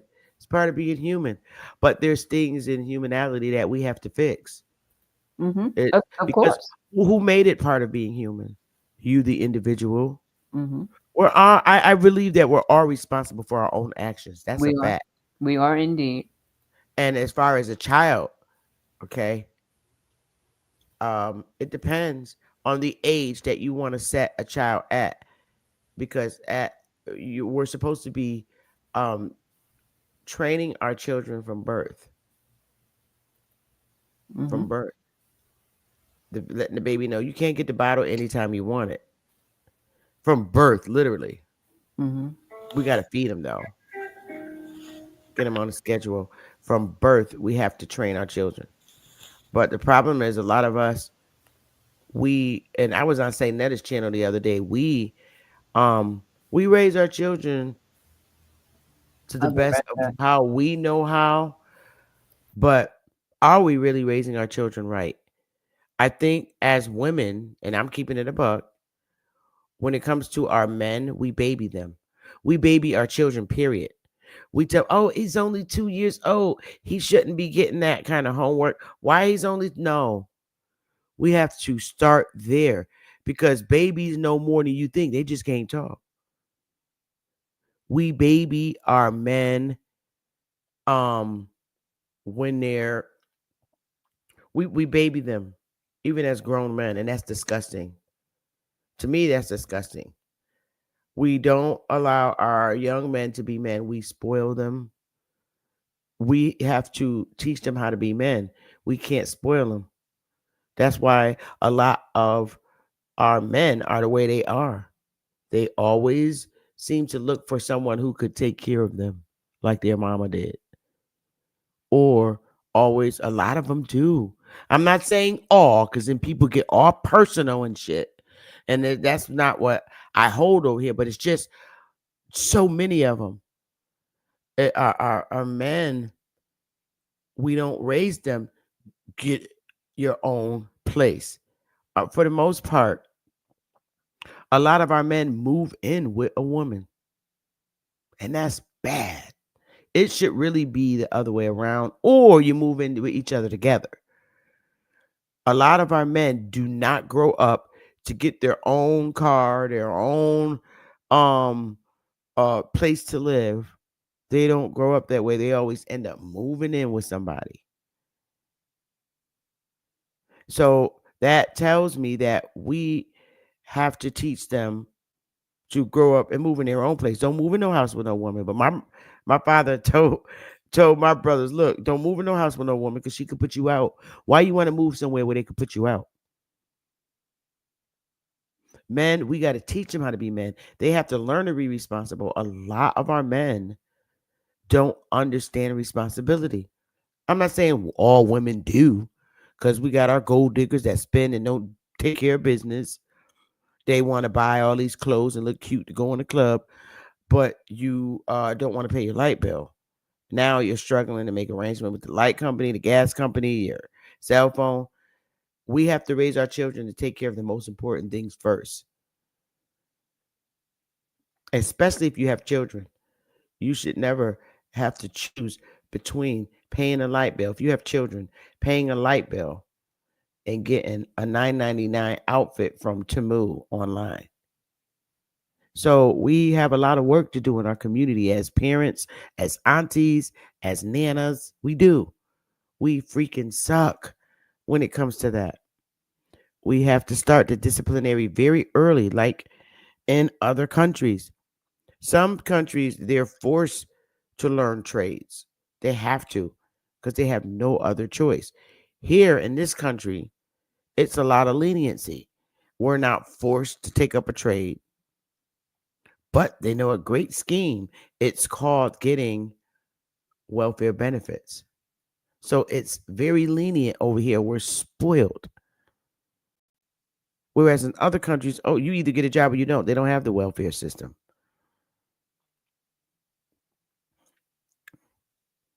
They know they got to go out, get a job, and work.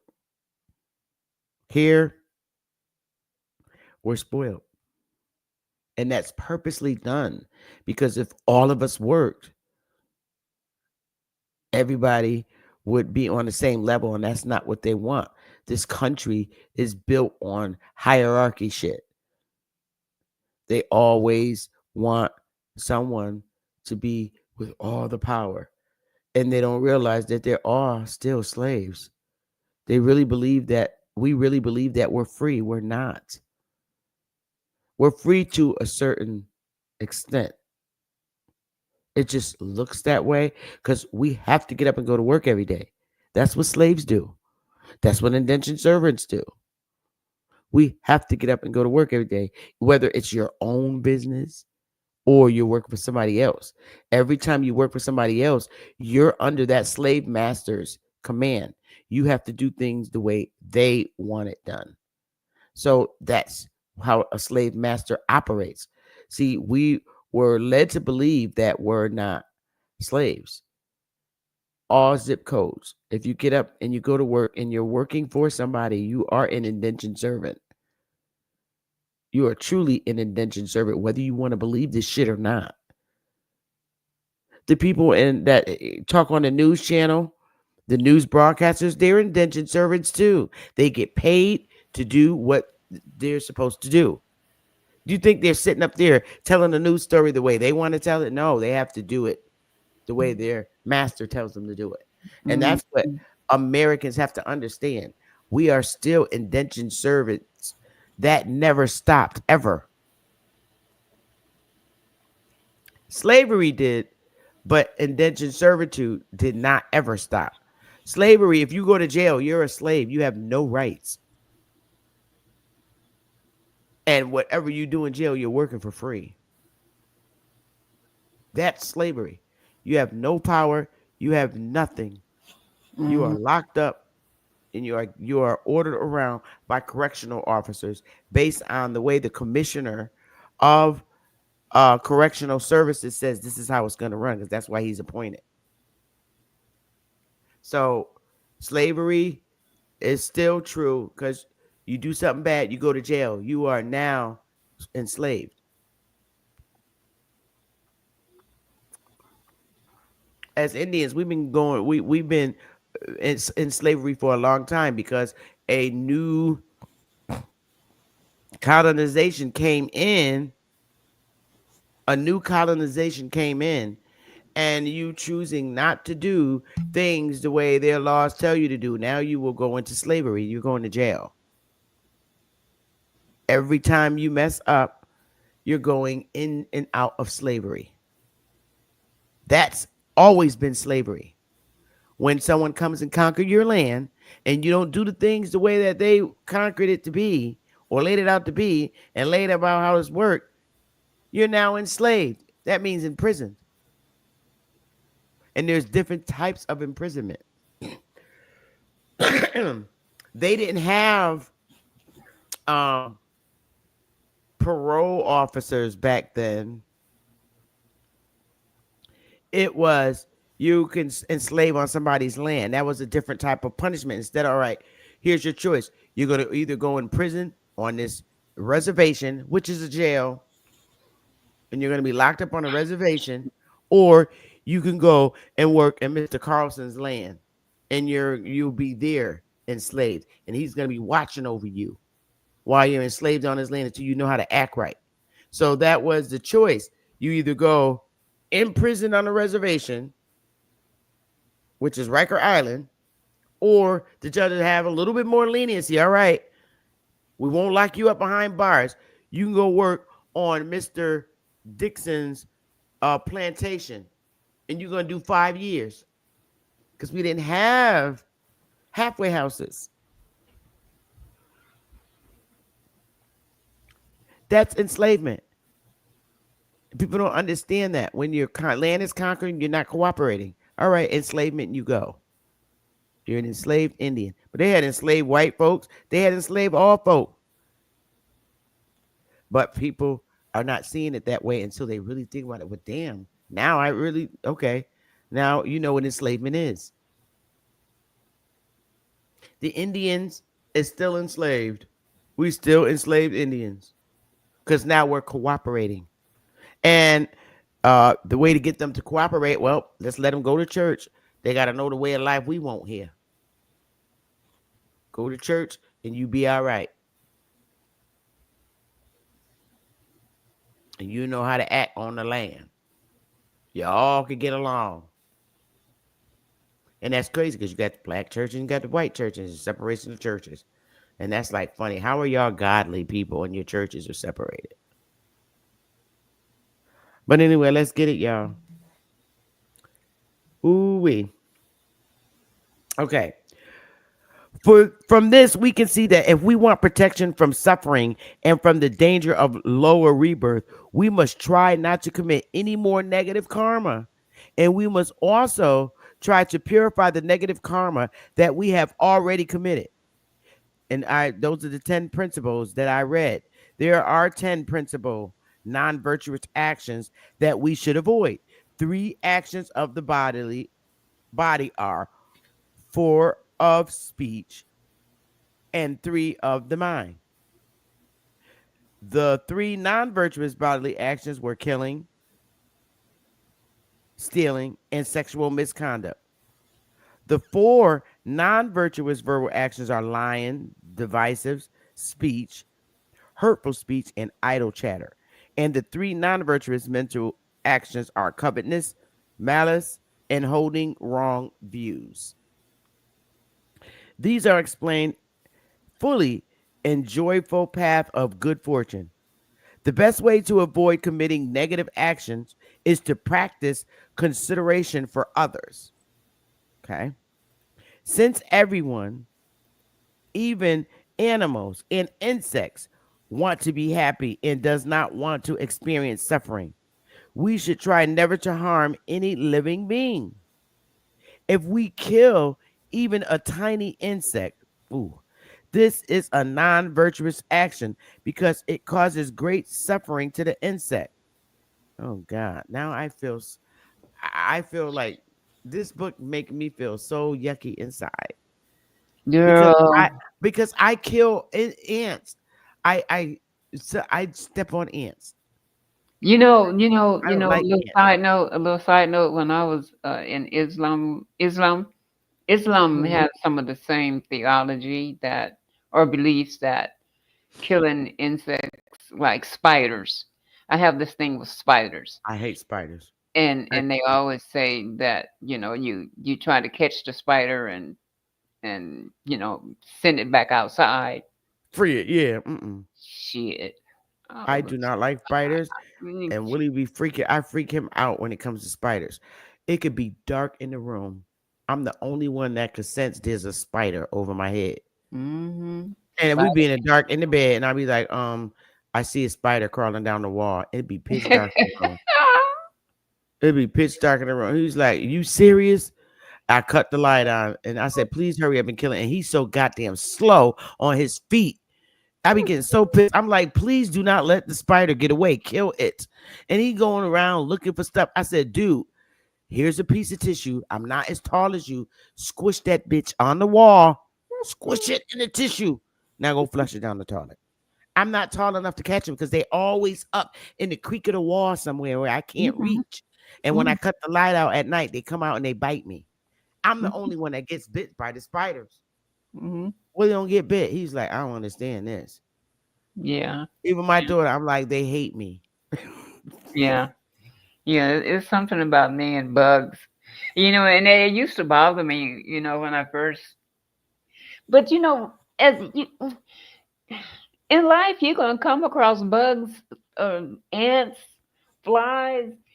So if we are to believe this, then shit, I know I done killed a couple of hundreds of Yeah, insects. but we wasn't raised that way. So Yeah, this explains why you see all them people in China with rats running across their feet. girl. Uh, Oh, I don't even go there, but we may enjoy fishing, but if we consider this action from the point of view of the fish, we will realize how harmful it is. Well, I don't know, because if you're living the wild, that's how we eat. yeah, and I guess you would become accustomed to it, but Correct. if you So, I sit back, mean, we can suck it in, but no. we need to develop compassion for human beings and animals alike without discrimination. And we should make the utmost care not to cause suffering to any living being. I wonder That if part, Geshi, you. yeah, I wonder if Geshi, the writer of the book, if he eats chicken. Mm-hmm. Because I know a lot of people from India that love curry chicken. They cook curry, Mm-hmm. curry their chicken. Mm-hmm. Well, there's some theory of thought that believe that we shouldn't eat flesh because it kills the animals, or it's a living thing that we shouldn't Right. kill. But if you think about it, hell, everything is a living thing. Even the vegetables that we eat, that's a living thing. But is fish a flesh? Do fish have flesh? Yeah, They do. yeah. That little this thin layer. That's flesh. You're eating flesh, the fish flesh. But if we do that, what are we supposed to eat? What are their feelings about the plants? Shit, I don't Are know. we killing the plant when we take the plant out the ground, or are we killing the plant? Look, look. Because Nowadays, well, no. If you really was to follow every thought there is out there about not eating this, not doing that, we'd be breathing air only and drinking only water. I think you have to like pick your weapons. You have to pick and choose what you're willing to live with. It's like you being a sushi bar or being a smorgasbord, and you say, well, I believe this, I don't believe that. So I'm gonna leave this, so I'm gonna take that. yeah, To me, life is like a smorgasbord. You choose to you take what you can use and you leave what you can't. okay, I can Yeah. work with that. Hmm. All non-virtuous actions have three kinds of effect: the ripen effect, the effect similar to the cause, and the environmental effect. The ripen effect of a negative action is rebirth in one of the three lower realms. The most severe negative action ripens as rebirth in the hell realm. Less severe negative actions as rebirth in the hungry spirit realm. Interesting. This is so interesting. And the least severe negative actions as rebirth in the animal realm. There are two kinds of effect that are similar to the cause. Tendencies similar to the cause and experiences similar to the cause. These two effects are further repercussions of a non virtuous action that are experienced after the ripened effect has finished and we have taken another rebirth in any of the six realms. That's interesting, six realms. Got it. The tendency, similar to the cause, is a strong compulsion to repeat similar non virtuous actions. This effect makes it very difficult for us to avoid committing further negative actions and thereby creating the cause to take even more lower rebirths in the future. Oh, God, we are just so hellified. The tendency, similar to the action of killing, is to have a tendency to kill. For example, when someone when some people see a spider in their room, they automatically respond by crushing it, Sister Betty. And there are some children who cannot resist tormenting or torturing animals. I see that too. I think those are the people with the evilness inside. These are tendencies that resemble destructive actions committed in the past. Because I've seen dudes light up a cat on fire. I ain't even going to speak about it because it disgusts me. Similarly, the tendency resembling the action of sexual misconduct is to feel strongly attracted to the other people's partners. Yo, OPP. Let me read that again. What? Similarly, the tendency resembling the action of sexual misconduct is to feel strongly attracted to other people's partners. That's OPP, other people property. Mm-hmm. Like if I'm in a restaurant enjoying a meal, which I don't go to restaurants no more, with your lover, and you see somebody else in there with their lover, and you're making googly eyes across the table at them, trying to, you know, in hopes you could get some kind of connect. That's lack of That's self the ass control. I can't stand. Yeah. Mm-hmm. Yeah. Messing with OPP. Bad stuff. Not good. Other people shit. Yep. The effects that are experiences similar to the 10 non virtuous actions are as follows: the experience similar to the killing, and that our life is short and full of sickness and disease. By killing, we cut short the life of someone else, and so we ourselves experience a short life and ill health. If we are experiencing such things in life, we can now for certain that they are the result of our own precious negative actions. The experience similar to stealing is that we lack wealth and possessions, and when we do manage to gather some, they are stolen from us or people borrow them and fail to return them. The experience similar to the sexual misconduct is that we quickly separate from our friends and family. Our partners abandon us for someone else. The people who work for us soon resign, and we experience loneliness. We can see that some people who are old and ugly have many friends and a devoted partner, while others who are young and beautiful cannot find a loyal partner or lasting friendship. That's because society teaches you and gives you a visual of what beauty is and what ugly is. Facts. See, they'll put you up and say, "Well, Beyonce's the beauty, um, and the darker person, Angela, what's her name? Bassett is not the beauty Mm-hmm. because she's darker. Mm-hmm. Lighter is more beautiful than darker." That's what society teaches. Period. And not only in our country, in all other countries, Mm-hmm. probably except Africa. I have to say, except Africa. In Africa, the darker the berry, the sweeter the juice. That's what I heard. That's what I heard, girlfriend. They see the dark woman as the beauty. But in all other countries, the lighter is the beauty, Mm-hmm. and that's wrong. Reverse. Mm-hmm. That's wrong to teach. So this is what I mean when I say society has put in the minds of people what's beautiful and what's not. Yep. That's Okay. that race baiting. Hmm.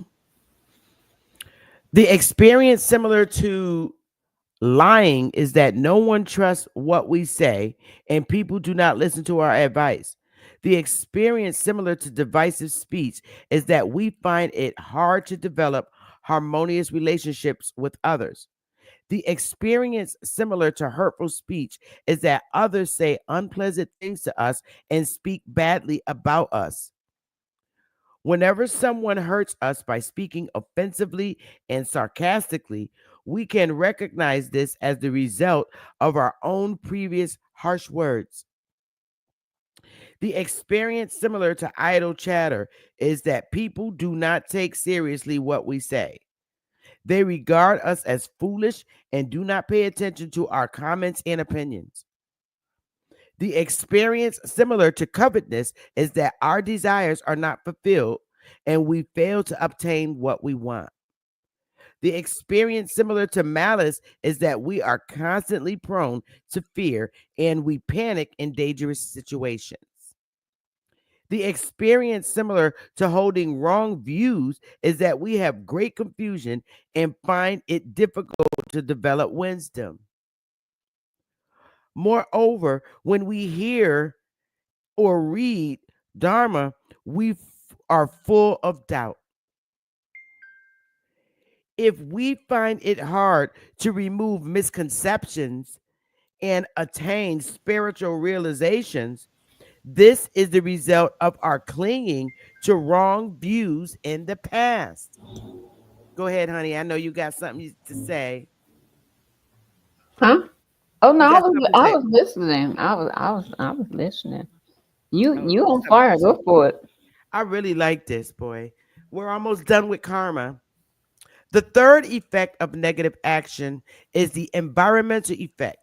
Generally, this means that when we take another human rebirth, for example, our environment and the things that surround us are hostile, dangerous, and uncomfortable.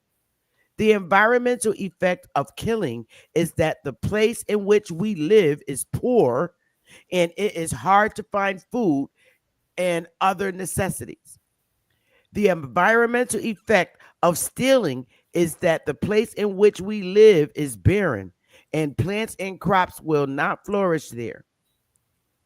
The environmental effect of sexual misconduct is that the place in which we live is unclean and breeds disease. The environmental effect of lying is that we live in a place where people cheat and deceive us, and where there is no one we can trust. The environmental effect of divisive speech is that the place in which we live is rugged and mountainous, and there is little transport, so people have to carry heavy loads. Since divisive speech makes smooth and harmonious relationships between people difficult, we have to inhabit a hard and inhospitable environment where communications are difficult to establish.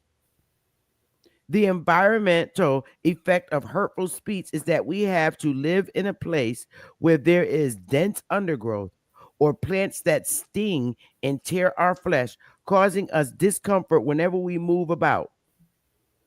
The environmental effect of the idle chatter is that we live in a place where fruit and crops do not grow properly or that the right time, and so they are wasted. The environmental effect of covetousness is that we have to live in a place where material resources are easily destroyed or lost, or where our bodily strength and beauty quickly degenerate. The environmental effect of malice is that we are reborn in a place that is ravaged by war and disease, or where there is continuous conflict. The environmental effect of holding wrong views is that we are reborn in a place that lacks water and resources, where resources are quickly exhausted. It is a place where nothing precious exists. No works of art, no valuable treasures, no scriptures, no spiritual guides. In the Buddhist scriptures, it is said that if someone knows these effects and yet continues to commit non virtuous actions, he or she is like someone with perfect eyesight who walks straight off the edge of a cliff. However, it is not enough merely to avoid committing such actions in the future. We also have to purify the negative karma we have accumulated in the past. If we do not purify past negative karma, we will have to experience all these effects in the future. But if we practice purification, we can prevent our negative karma from ripening at all. So we got to practice purification. I'm interested to learn how Buddha teaches about that. Out of his great compassion, Buddha taught many methods for purifying negative karma. Within these, one of the most powerful is the practice associated with Mayahana Sutra of the three superior heaps. This sutra and a short explanation of the practice can be found in Appendix 2 of this book, and a detailed explanation can be found in the book, The Bohitva Vow. So those are things I'm going to highlight and purchase and read because we've been so indoctrinated in Christianity, and now I have to go out and get these books from Buddha so I can see his perspectives. Because I like his, I do want to learn about his purification practice. See, it feels so good not to be in the church with somebody hit your forehead, ooh, hallelujah, shakalala, all that. Can't do it. Nope, this is much better for me. So, we finished reading Karma. So now we'll read it's this is short. We'll read Our Precious Human Life. We did Karma already. So now we're going to read Our Precious Human Life. You ready, Irma? Yes, ma'am. Hey, y'all, let me know in the chat if I should keep going. We're on the next chapter of Our Precious Life, the next topic. We're moving along in this book. We're going to be done with this book. This is so interesting. Then we go out and get the real book. So now we're going to read about our precious human life. And I'm going to cut my camera off for a minute while I read. Our precious human life. Wow, it's 1,013 people in here. Let me see. Y'all hit the like button. Hit the like button, my loves. Oh, y'all are hitting it. That's sweet. All right, let's get it, y'all. So,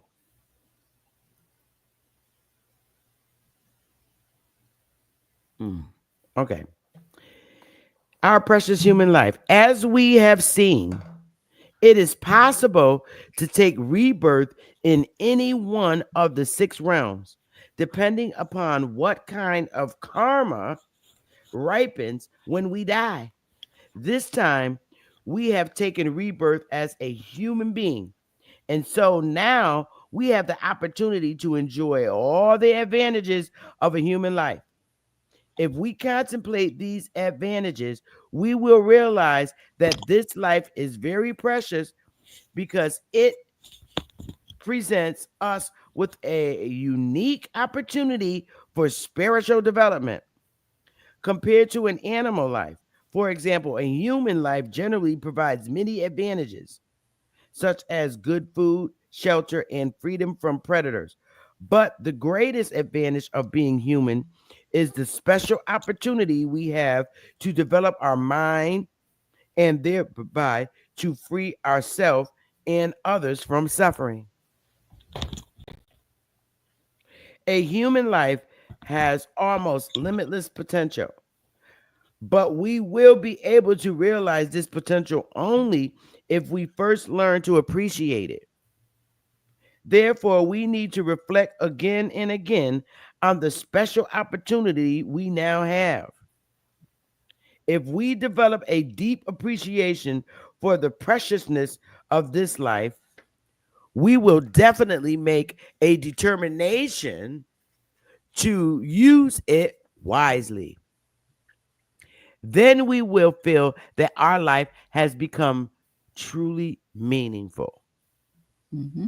Within our mind, there are 84,000 different delusions, Ooh. all of which produce mental pain or inner disease. The inner disease has no beginning, and until we abandon our deluded states of mind, it will have no end. If we do not overcome our attachment, for example, it will remain in our mind like an insatiable thirst. Is that like I, coming out the matrix? I would guess. I would gather he gets into it. Let me see. Let me take that back. Um, the inner disease has no beginning, and until we abandon our deluded states of mind, it will have no end. If we do not overcome our attachment, for example, it will remain in our mind like an insatiable thirst, constantly giving rise to feelings of dissatisfaction and frustration. Similarly, all other delusions, such as anger, jealousy, and selfishness, will continue to cause us mental pain whenever they arise within our mind. So, jealousy, I like that. Anger, jealousy, and selfishness are all delusions. Mm-hmm. Mm-hmm. Even though we have been suffering from these inner diseases since time without beginning, we now have an opportunity to eradicate them completely. Buddha gave 84,000 different instructions to cure these inner diseases. Wow, 84,000 instructions. Mm-hmm. And unlike other living beings, human Buddhism is beings, deep.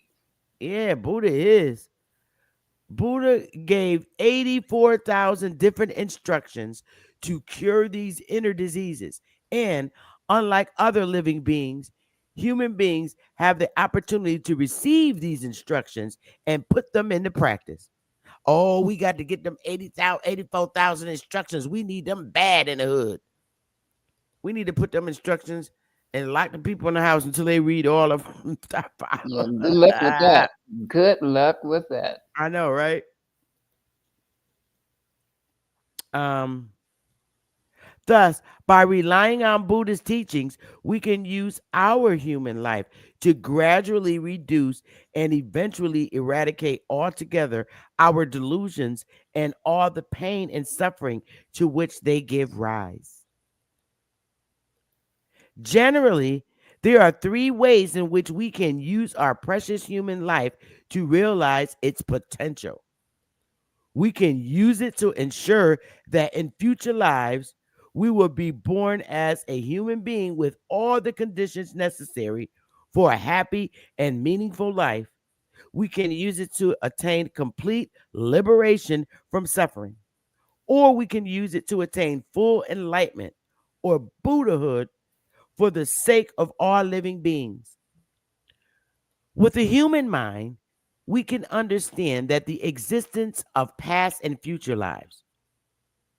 This understanding leads us to think beyond the preoccupations of this short life and to consider our welfare in future lives. We are led to the conclusions that if we want a good rebirth in the future, we must create the causes for it now in this life. You I know, like I this. think I think a lot of people do not put a lot of value into what you just said. I think people just live from day to day, not even thinking about tomorrow or their next, because people most people don't even believe in an afterlife, a reincarnated life or the next life. So a lot of people don't even think about tomorrow. So to it didn't become valuable to me until I started practicing and learning about death and karma and reincarnation. It didn't become important to me until I really started really thinking about it, and really understanding it. And so a lot of people don't put thought into that. They don't understand that you're living this lifetime because of what you most likely did last lifetime and what you put into it. And you here this lifetime because you didn't get it last lifetime. So you're here to correct or to learn or to better what you did last lifetime. If you That's were, yeah. So that's big. To me, it that's is huge. it is huge, and it's all because of what we were indoctrinated to believe. And I think all of us across, I don't give a damn what the race is. When I speak on my channel, I'm not just speaking for brown people. I'm speaking for everybody. Mm-hmm. And I'm speaking to everybody. My audience is to everybody because my audience is not just people of my community. But I really think is when it goes to education, when it comes up to education, that they should um we need to this is more into the sciences and into biology.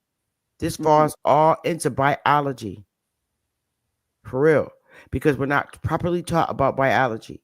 Like questions are not answered in biology when it as it pertains to the human body and its functions. I think we need to go more in depth, but then because we teach about afterlife and that there's you come back, that becomes um it's what you call um opinionated. That's your opinion that we come back. Mm-hmm. But what does natural uh what does the universe say? What does naturally to be natural is to be true? What is it? If you say we never come back, then explain why um babies are created with the same bloodlines. There's no way you can't come back with the same bloodlines. Mm-hmm. Yeah. So that's the problem that I have in biology. That's a biological question to ask, and it should be taught. I believe, prove that there's not prove that you don't come back. If you can't prove that we don't come back, then you can't say we don't come back. I believe we do because you really don't have a great. And I've looked everywhere. You don't have an explanation of deja vu, and everybody that teaches it is their own personal opinion, their own Mm-hmm. personal thought, and Mm-hmm. it's natural. I mean, there are no new humans being created naturally. Naturally, Mm-hmm. you have them naturally. Now, if you're saying okay, or we could use the word organically, naturally, organic, however you want to put it. But there are beasts that are being created because people create people in labs. That is going on today. Mm-hmm. And a lot of the people that they're creating in these labs, they have autism. They're very weird and high functioning because there's something that they're doing with the creation of it. They're making it intelligent. So I'm sorry, but I believe just because no one's ever proved deja vu right, they don't have a great explanation for it and they Mm-mm. don't make it make sense. But if you're talking about, geez, didn't I have this conversation? You did. So I believe that we do come back. Mm-hmm. And just based on what babies say Yeah. out of clear blue. Now, why would you just come up? What would make you say that? Because you remember the baby. There's things that come in their head that they remember from a time ago, and you don't want to look into that. And baby just gonna come out and tell you, remember I used to be your mom? Now you're my mom. That's an Mm-hmm. automatic memory from something. Yeah, all we have to do is remember back to when we were sitting around listening to our our ancestors talk about. Let me see that baby. Where that baby come from? What that baby came back as this time? Or that baby got an old soul. Even in today, we Yeah, look at kids and we say that, well, that baby got an old soul. Well, where did that old soul come from? How did exactly. he get that old soul? Facts. You My know? father tell me all the time, I don't care when nobody say you my mama coming back. You crazy and you stand like her when you get ready to hit somebody. You got your fist balled up for no reason. Ain't nobody here but you and me. Who you gonna hit me? And he Mm-hmm. used to say that to me. You are estimate all over again. Mm-hmm. Yeah. So and a lot of us say that in our families. God, he remind me of Uncle such and such. Mm-hmm. Yeah. So we have to We just don't. un- I think in our community, we do not stop and put credence to what we've heard older people say, or just put credence in what we see.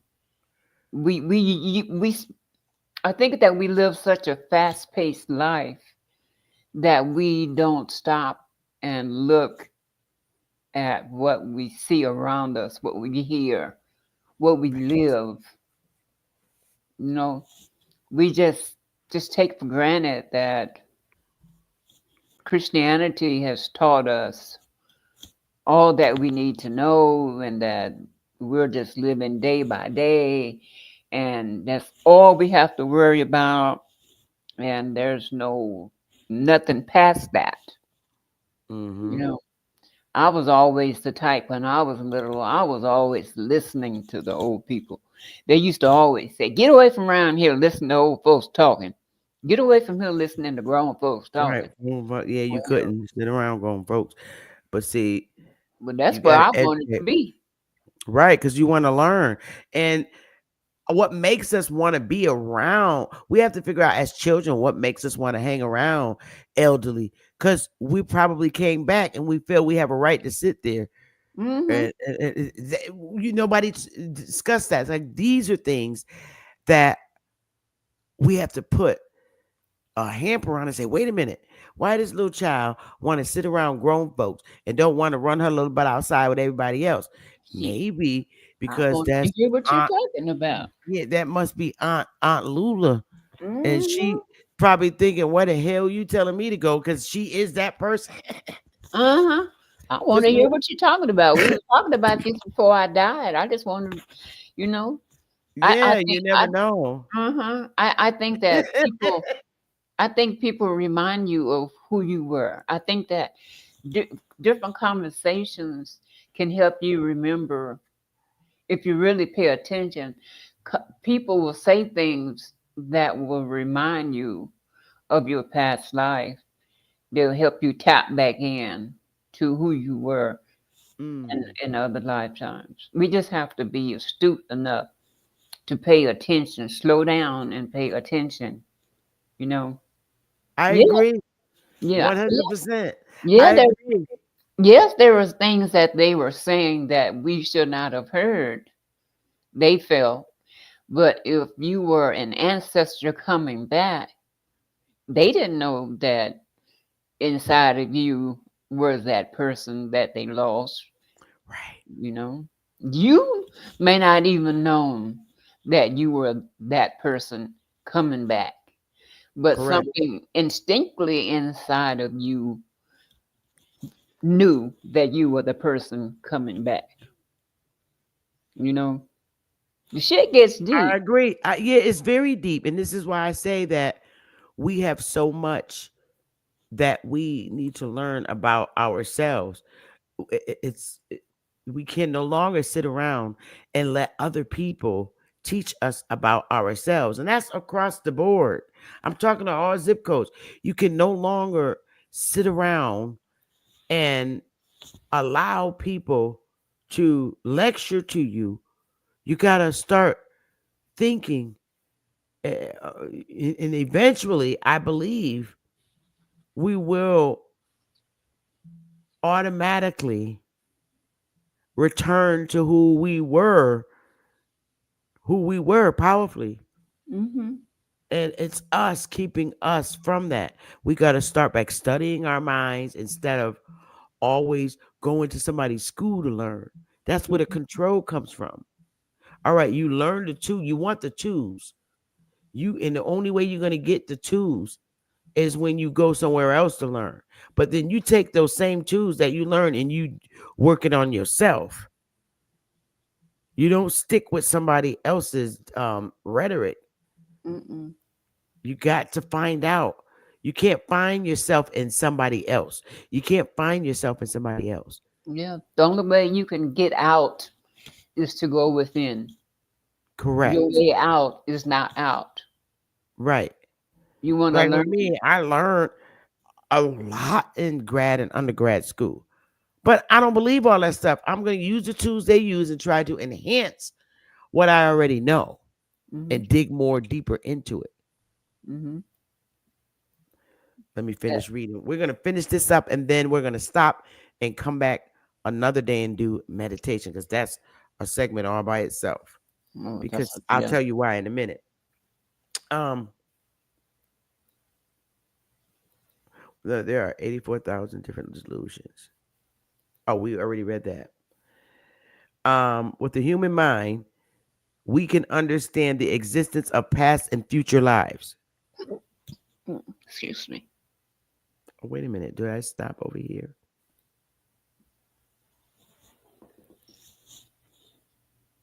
Oh, I stopped over here. Generally, there are three ways in which we can use our precious human life to realize its potential.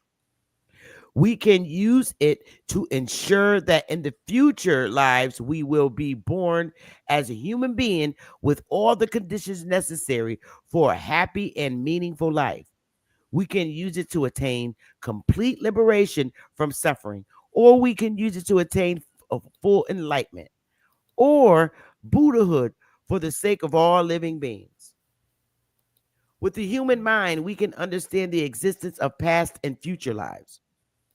This understanding leads us to think beyond the preoccupations of this short life and to consider our welfare in the future lives. We are led to the conclusion that if we want a good rebirth in the future, we must create the causes for it now in this life. I think that's where I landed.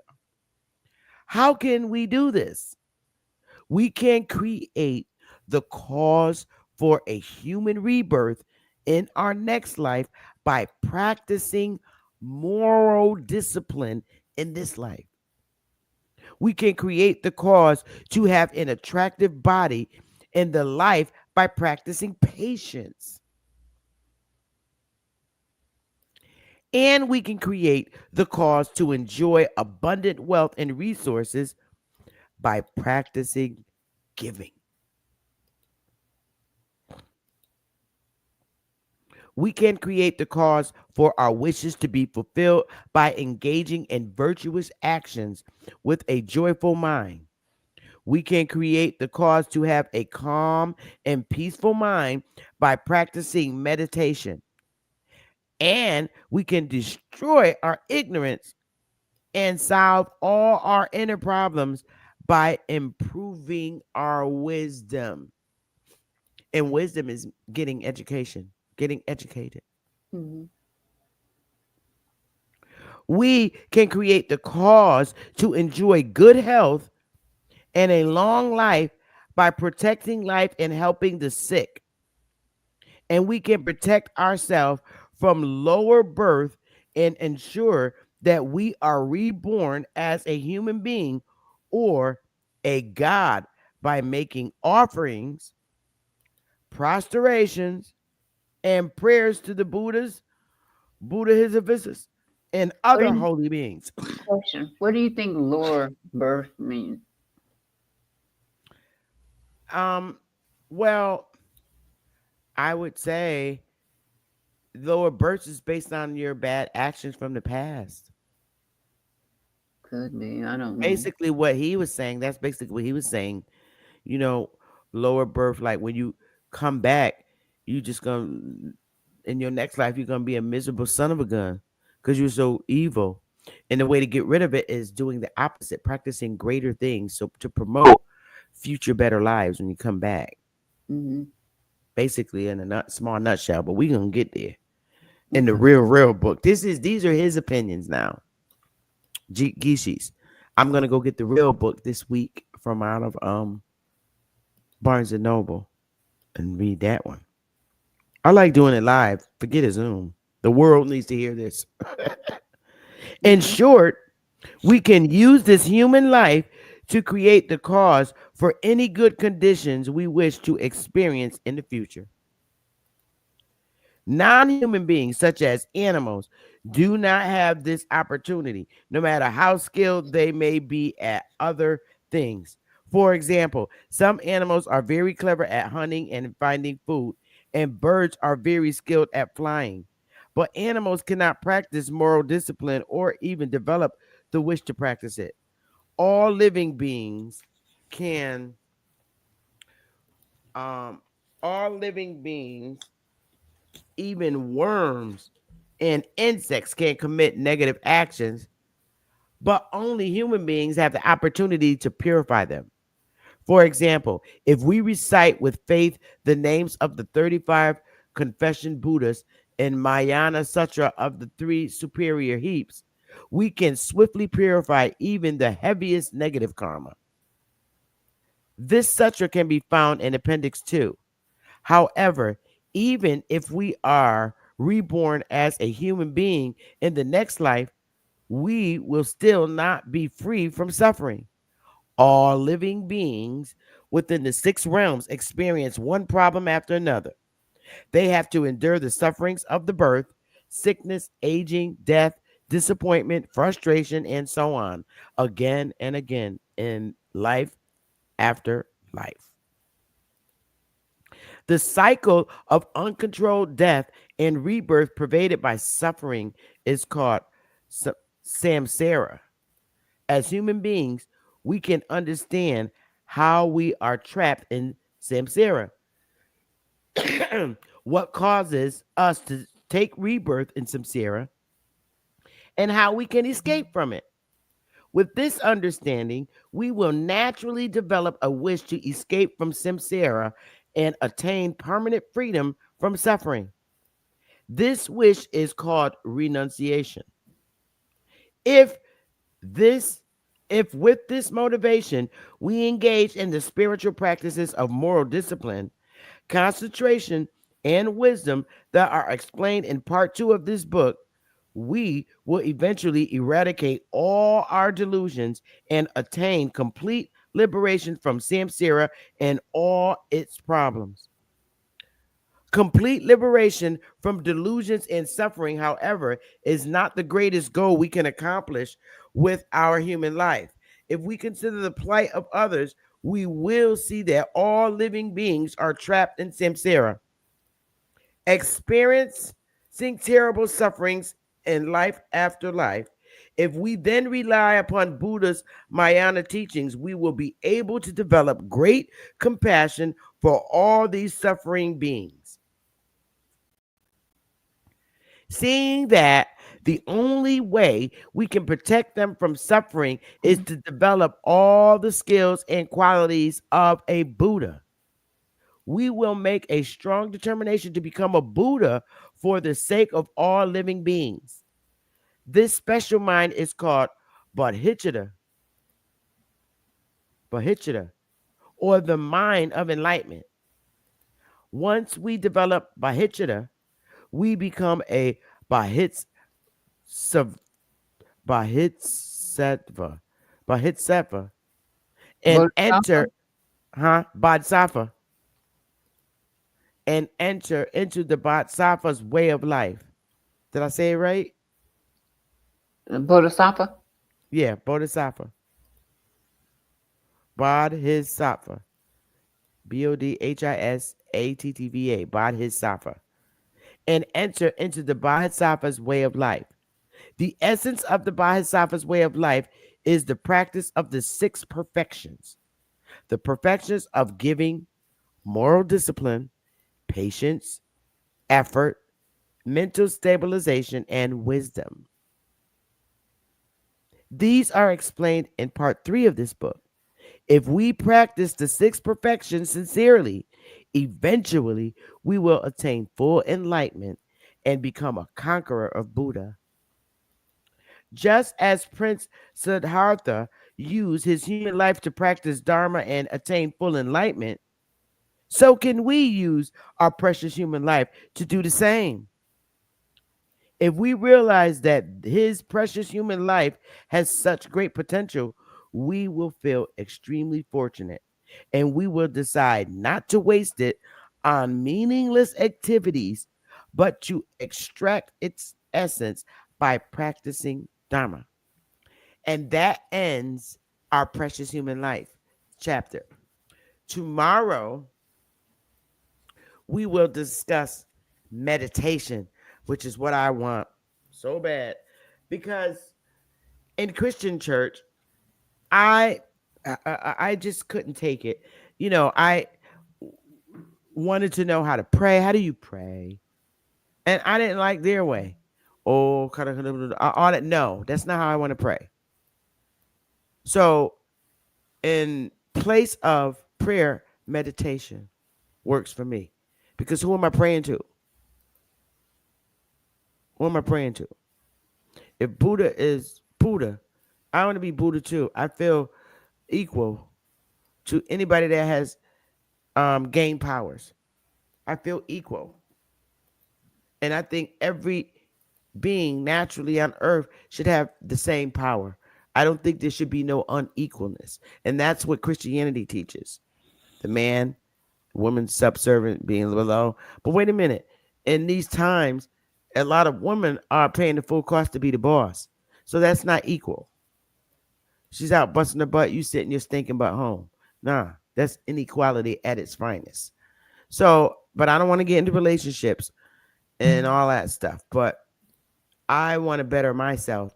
And I don't believe that Christianity is a tool that I could personally use. I'm speaking for myself to better myself.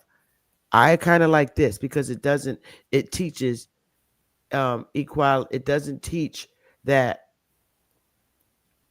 Christian stuff. I just can't do it. My energy won't accept it. And it's not because I'm the devil. It's just that it doesn't make sense. And the churches are horrible to Mm-mm. me. Doesn't Yeah. make sense. So this is for the person that wants to be outside the box. I Yeah. don't have to go to church to be kind and loving to people. I don't have to go that to learn that gift. That's something natural. I don't have to go to church to understand feed my neighbor that's Yeah. hungry. I don't need to go to church to get that. I Mm-mm. could be born naturally and say here. So there's a lot that I can't do with Christianity. It just doesn't work for me Yeah. because it's more like a business than it is, and a business can't get in my inner me. Mm-mm. Mm-mm. No. It's not a business doesn't help me with my inner self.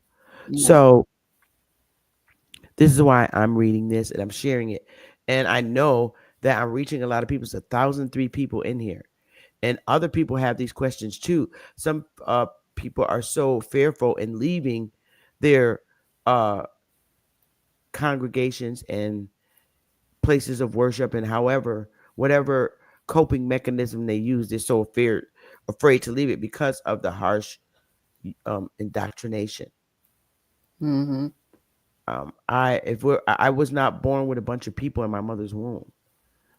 Um, and I don't believe that I need a mediator to help me find out the issues in myself. I believe that I could pray straightly, directly to whoever's higher than me, directly. So Yeah. a church couldn't teach me how to pray, but I think meditation is better than prayer. If meditation is what I think it is, Mm-hmm. so we'll learn meditation tomorrow because I always wanted to learn how to pray. And like, how do I pray? And then when they teach you, I just feel so embarrassed standing there. Dear oh Lord, I just feel embarrassed doing that. Yeah, I felt out of place. I didn't feel connected. I didn't feel whatever it was that the other people were feeling. I never felt it. Yeah, and it's not that I'm the devil. I can't do it. All that glory to God. And then shaking the head, glory, glory. I can't do all that. I'm very serious, and I don't have time for that.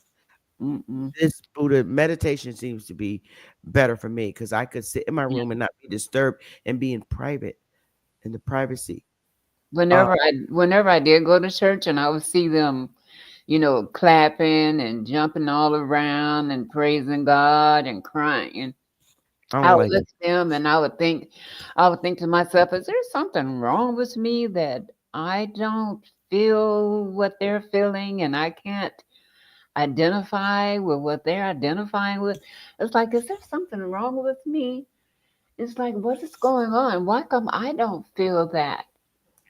And when you if I'm and I believe I'm not the only one who felt like that. It was like, that's a fucked up way to feel, that you can't tap into the energies that you see all these people expressing and carrying on. And then later on, I learned that they're just tapping into themselves and feeling their own energy. They're Well, I would like to say the expressing. reason why you was feeling like that, and I like to believe this to be true to the core of my being. There are just some very special people that can't be indoctrinated. Yeah. That's bottom line. To Mhm. me, weak-minded people get indoctrinated. Yeah, I get that now. I Hmm. truly, truly, truly get that now. But as a child, that puts you in a what's wrong with me mindset. You know. Right. Because at a child, you're looking, because even at that stage in your life, you knew it was something that didn't naturally connect to you. There was something else you were doing. Mhm. And even your prior lives don't even feel it. All your information comes from your past lives. And you begin, I believe, when you meditate, like what Buddha is saying, you begin to understand your past lives. And you probably will end up finding out who you really was, all those different lives, I who had you a kept I had coming a back as. meditation. That's Wait, why it's so interesting to me. wait, listen.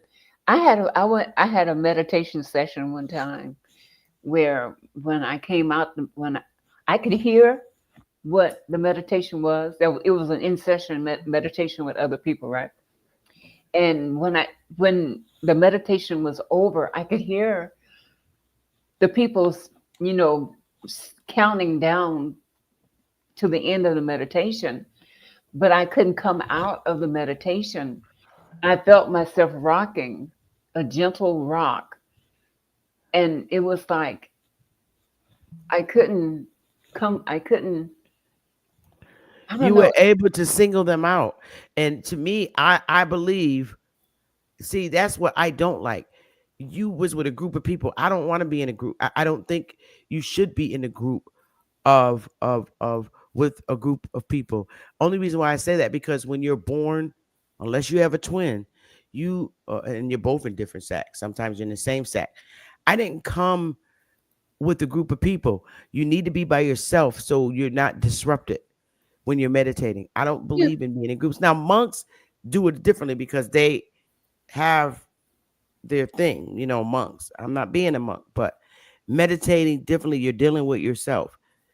You're not dealing with other people. And I think other groups of people being around is a distraction. To me, they always do something to distract you. well, it depends on if you're all on the same accord, and you know, Mm. and it depends on the situation. It really does. Yeah, I guess that's true. I'm just not a groupie chick. And I'm just destined to be by myself with certain things. Hmm. Like if I'm gonna meditate and I need to correct myself, I need to be alone to do it so I can do it right without distraction. Hmm. I need to be in a place alone where I can't be disturbed. And if you disturb me, I'm gonna flip out. You need to be focused and not interrupted. And people literally do things to distract you. And they always and I find it even in the workforce. If I'm into doing my work and I have a routine that I'm accustomed to, and I know it gets it out fast in this amount of time, you always got somebody that want to come over and chit chat. I was not the chit chat person in the office. Even now, I'm like, can you please? I had to get to the point where I'm saying, could you please get the hell away from my desk? I'm busy. I don't. And then they say, well, how come you don't chit chat anymore? Because I don't want to talk. I'm here to work and then leave. I don't want to talk to you. I just want to do this work. It's very important. And we got to get this out to the public because they're waiting on it. I don't like work sitting on my desk. You, on the other hand, like work to sit on your desk because you like to make people think that you're extremely busy. I don't like to fake the funk. My shit is busy because it comes in rapidly in the droves if you're servicing a whole state. So I like to be left alone so I can properly do this and properly get the information out to the public that they're waiting on. That's me. So when I go meditate, don't come around me because I have to um clarify myself, clean myself from everything, including you. I don't want to be your friend. Okay. I don't come to work to make friends. I come here to do the thing I'm supposed to do. Getting this, I was hired to get this work out to the public.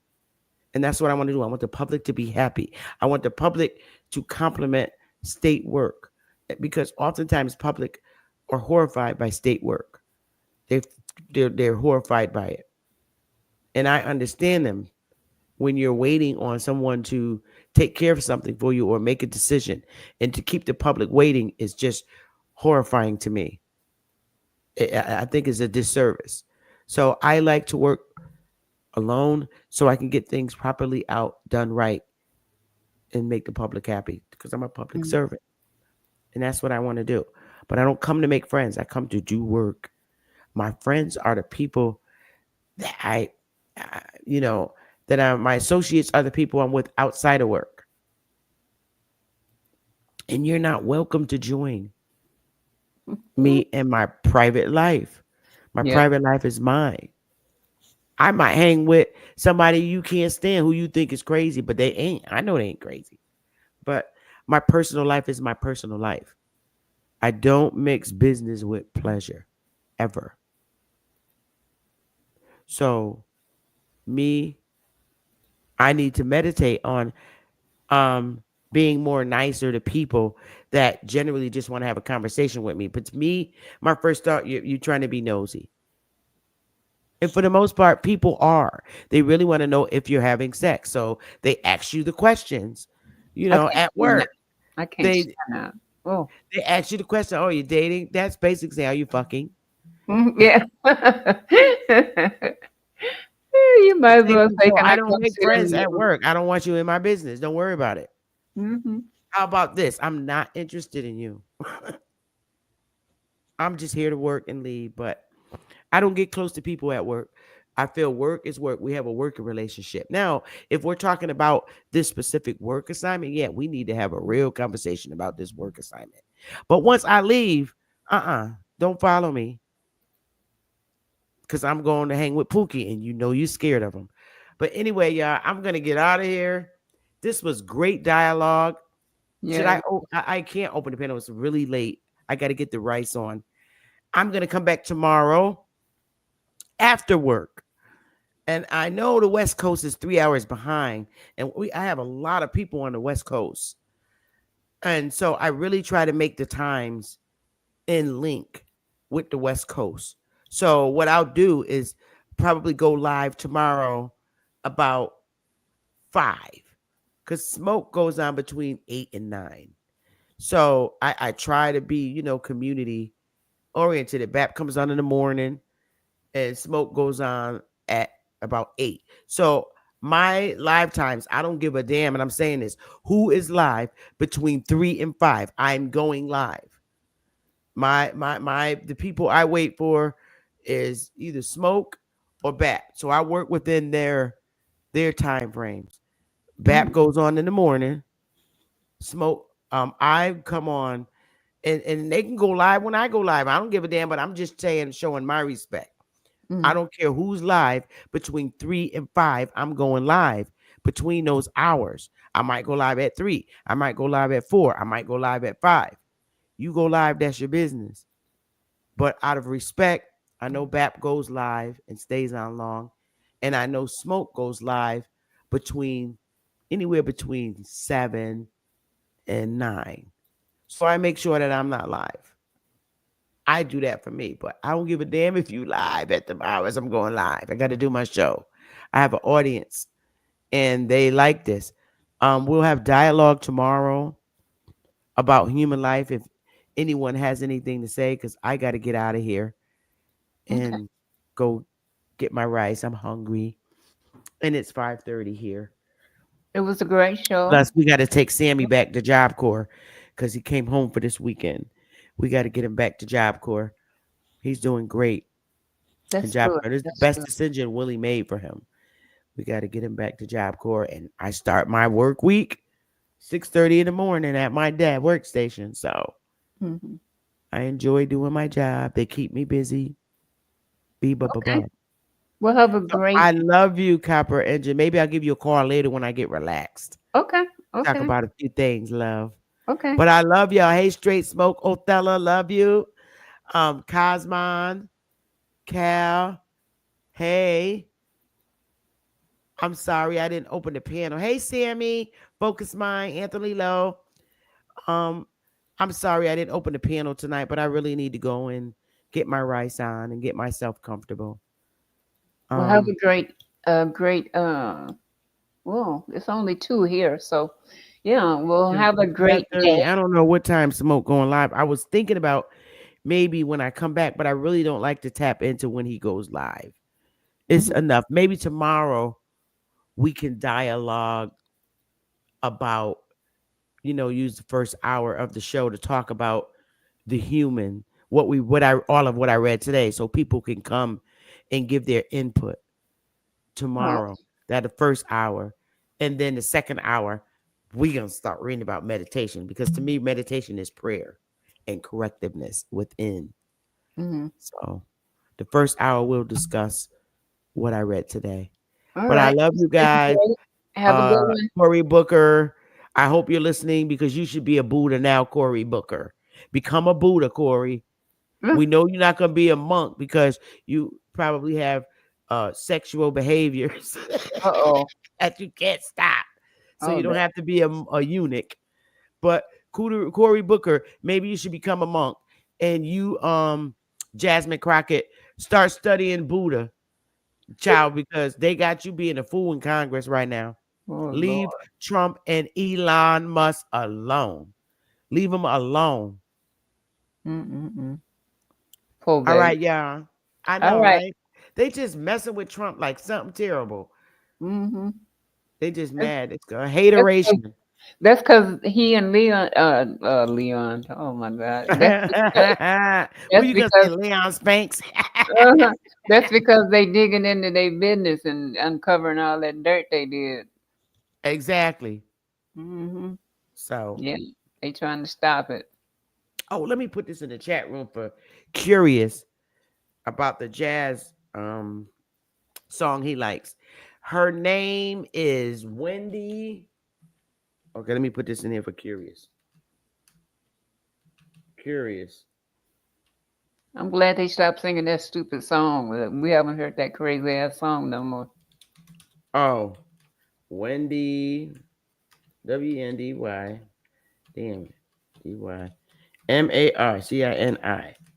The song is um Inner City Buzz.